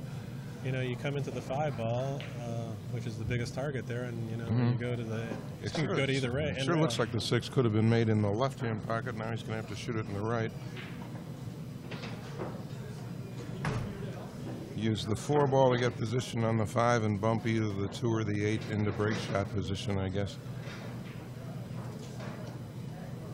13 will then be a key ball. And that ball past the side pocket has to go sometime, probably now. Yeah, I think he wants to get those balls open at any cost. I mean, that's got to be his priority. All right. That's understandable too. He came back way too far, unless he can make that 2, which wouldn't surprise me. 5 definitely goes. Can play the 5, come off the bottom rail with inside English and bump the 2 or 8. But he's on the wrong side of the ball. He would like to be on the other side of the 5.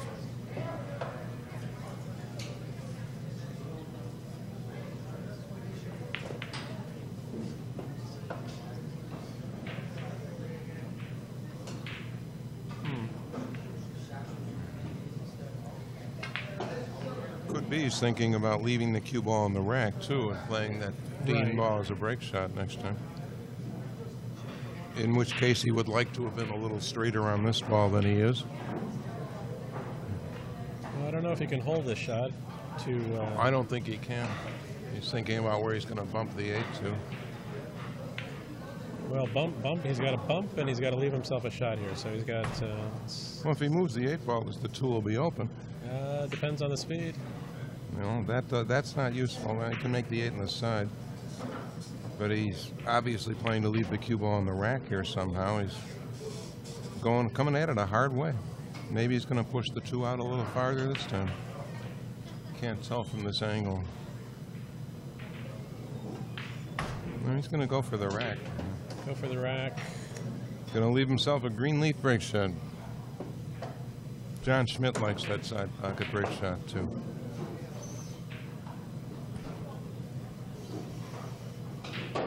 Oh, I would never have done that. We were both wrong on that. Well, he didn't leave himself as good an angle as he would have had. I don't know why you do that. I mean, you leave the cue ball anywhere in the rack, you get to put it anywhere you want it. Yeah, if he had that big an angle on the ball, he could have gone 1 rail into the rack.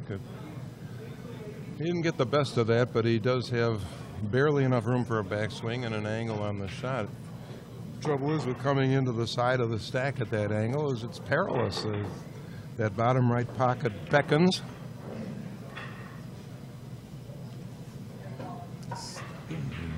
I'm not sure he can draw it forcefully enough to get to the top of the rack. And coming into the bottom right-hand side is it's an ugly angle. Fraught with peril. Oh, fraught with peril. Almost be better off. We were just immortalized. Look for it on a milk carton in your local grocery store. Have you seen Have these you boys? seen these 2 lost souls?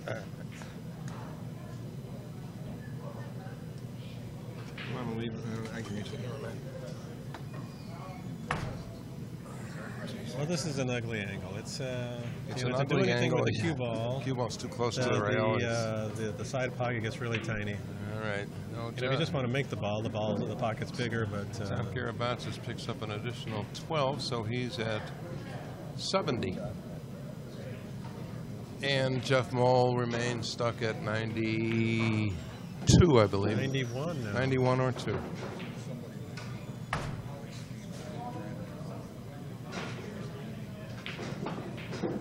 He caught the end. He got lucky and didn't go into the corner pocket. But neither was he rewarded for his efforts. He's got, what, a back cut on the 3 maybe? If the 3 will go in the corner, it's not that bad a cut. He should be thankful that he has it. This is doable. Nice. So now he's in control. Now that's better. Jeff hope is he's going not to thinking about using the 5 ball to break with here. He has so many better ideas. He doesn't need to do that. He's got the 4. Well, I mean, shoot the 4, stop, and then use the 5 as a break shot. It's tempting and it's wrong. No. The way those balls are lined up, it looks like he goes straight from the corner pocket. He's going to shoot the 5 now. Make me want to come over on this side of the 9. Instead, he got straight in on the 13. Straight in on that ball. Can't tell if he has any angle here or not, and he can't play it real first either. He's unhappy with this. He's going to end up with He's going to hope he leaves himself an angle on the 9 here. This ball just doesn't come off the rail on these tables. He's looking to try and go rail first with this, I think. Just not much angle to work with. Just nice enough. Job. Just a nice job. Right where he wants to be on the 9 ball, with the 1 ball acting as his insurance ball. Cue ball is going to go into that alley between the 8 and 11 and should separate all 7 balls. He's all right. Just right.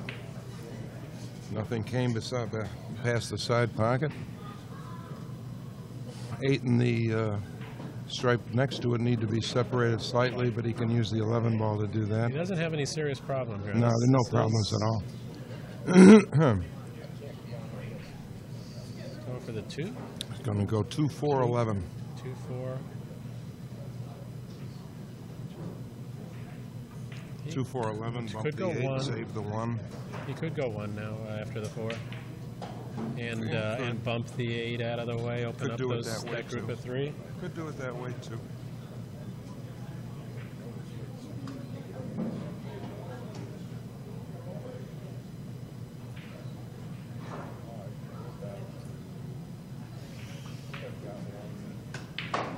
Looks like he's going to use the 11. 11-8. He's going to use the He's 11 going to bump into the 8. bump into the 8, and the 1 ball is his insurance ball.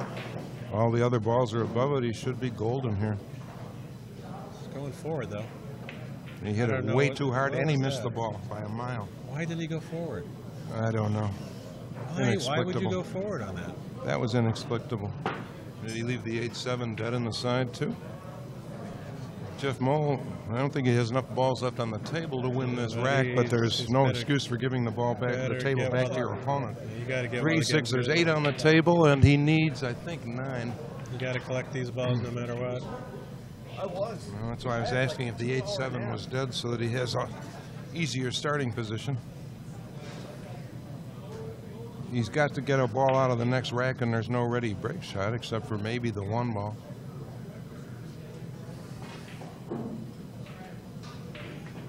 Well, He's going to play the 1 ball go with now. 1. Why wouldn't you make the 14 and open up the 7-8? Comfort level. Comfort level, too jacked up. It's too close to the rail, I guess, to do that, really. Well, he's going to do it. He's got to get that 7 now, I would think. If it clears the 15, yeah, I would think so too.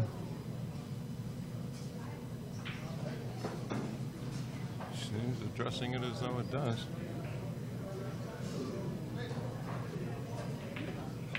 There we go, nice and clean.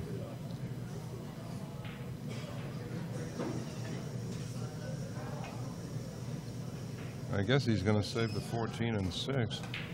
You know, at this point, I'm not even sure he's worried about that. I think he wants to get Right. every last ball on the table. Well, he's supposed to be cinching. aware that he needs to get into the next more rack, than though. that, but he doesn't want to lose control. No, he doesn't. No player does, but you need to be aware of the score and whether or not you need to get into the next rack. It greatly affects your strategy. Yeah, he's looking Here at we the go, beads. counting beats. So that's what he should do.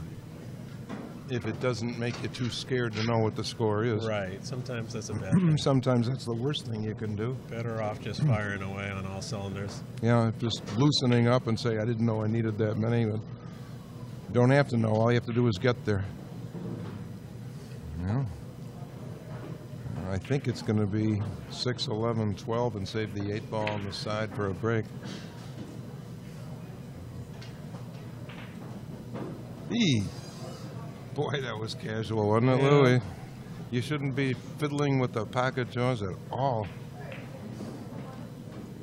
It's tough. He's feeling the heat. You can tell he's perspiring a little bit. Yeah, this is as tough a match as he figures to have in this field. If he wins this, that's Yeah, his either this- 3rd or 4th win on the winner's side. He's right there where he needs to be. What are you going to do here? Well, I mean, you know, in an ideal world, you make this call and leave yourself an angle for the stripe ball on the side, and just need to go wide enough here. I think he's going to play the lead for the 8. I thought he was going to play lead for the 8 on the side. Sure. Iron the way too? You got enough room? Okay.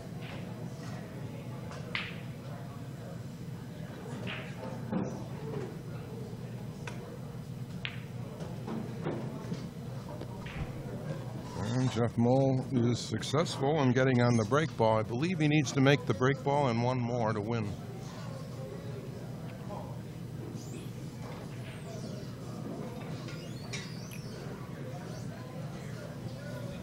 Rack him down here, Jeff. He didn't hear you.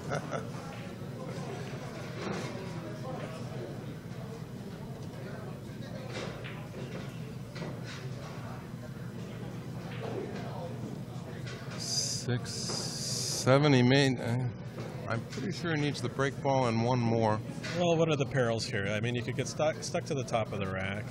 That's the big one. You could go off the side into you scratch. Can go, well, you can go off the side rail. The chances are the cue ball is going to come towards the bottom rail rather than the other side, depending on how he hits it. He's going into the stack at a pretty steep angle to come back cross side. I believe the key here is to not hit it too hard, right? You don't want to. You don't need a lot of balls. You don't want to knock a lot of balls loose. Firm.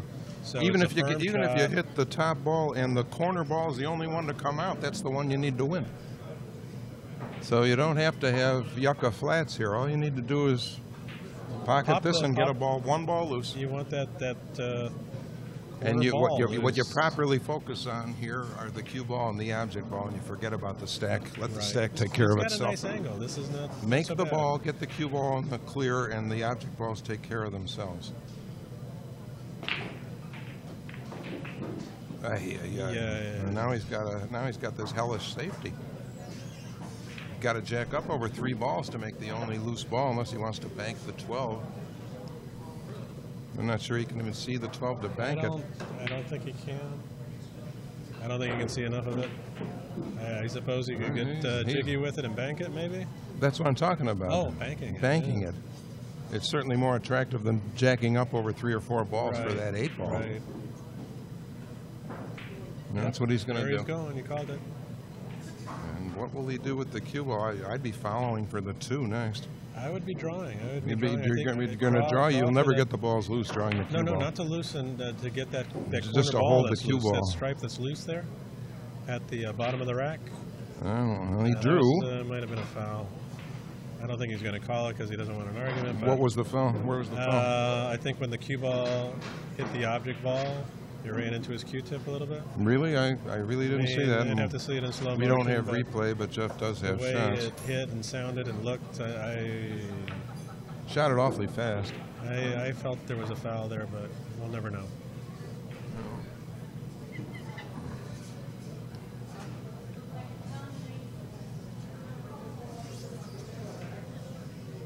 Well, if all else fails, he could shoot the 10, but I'm sure he doesn't want to.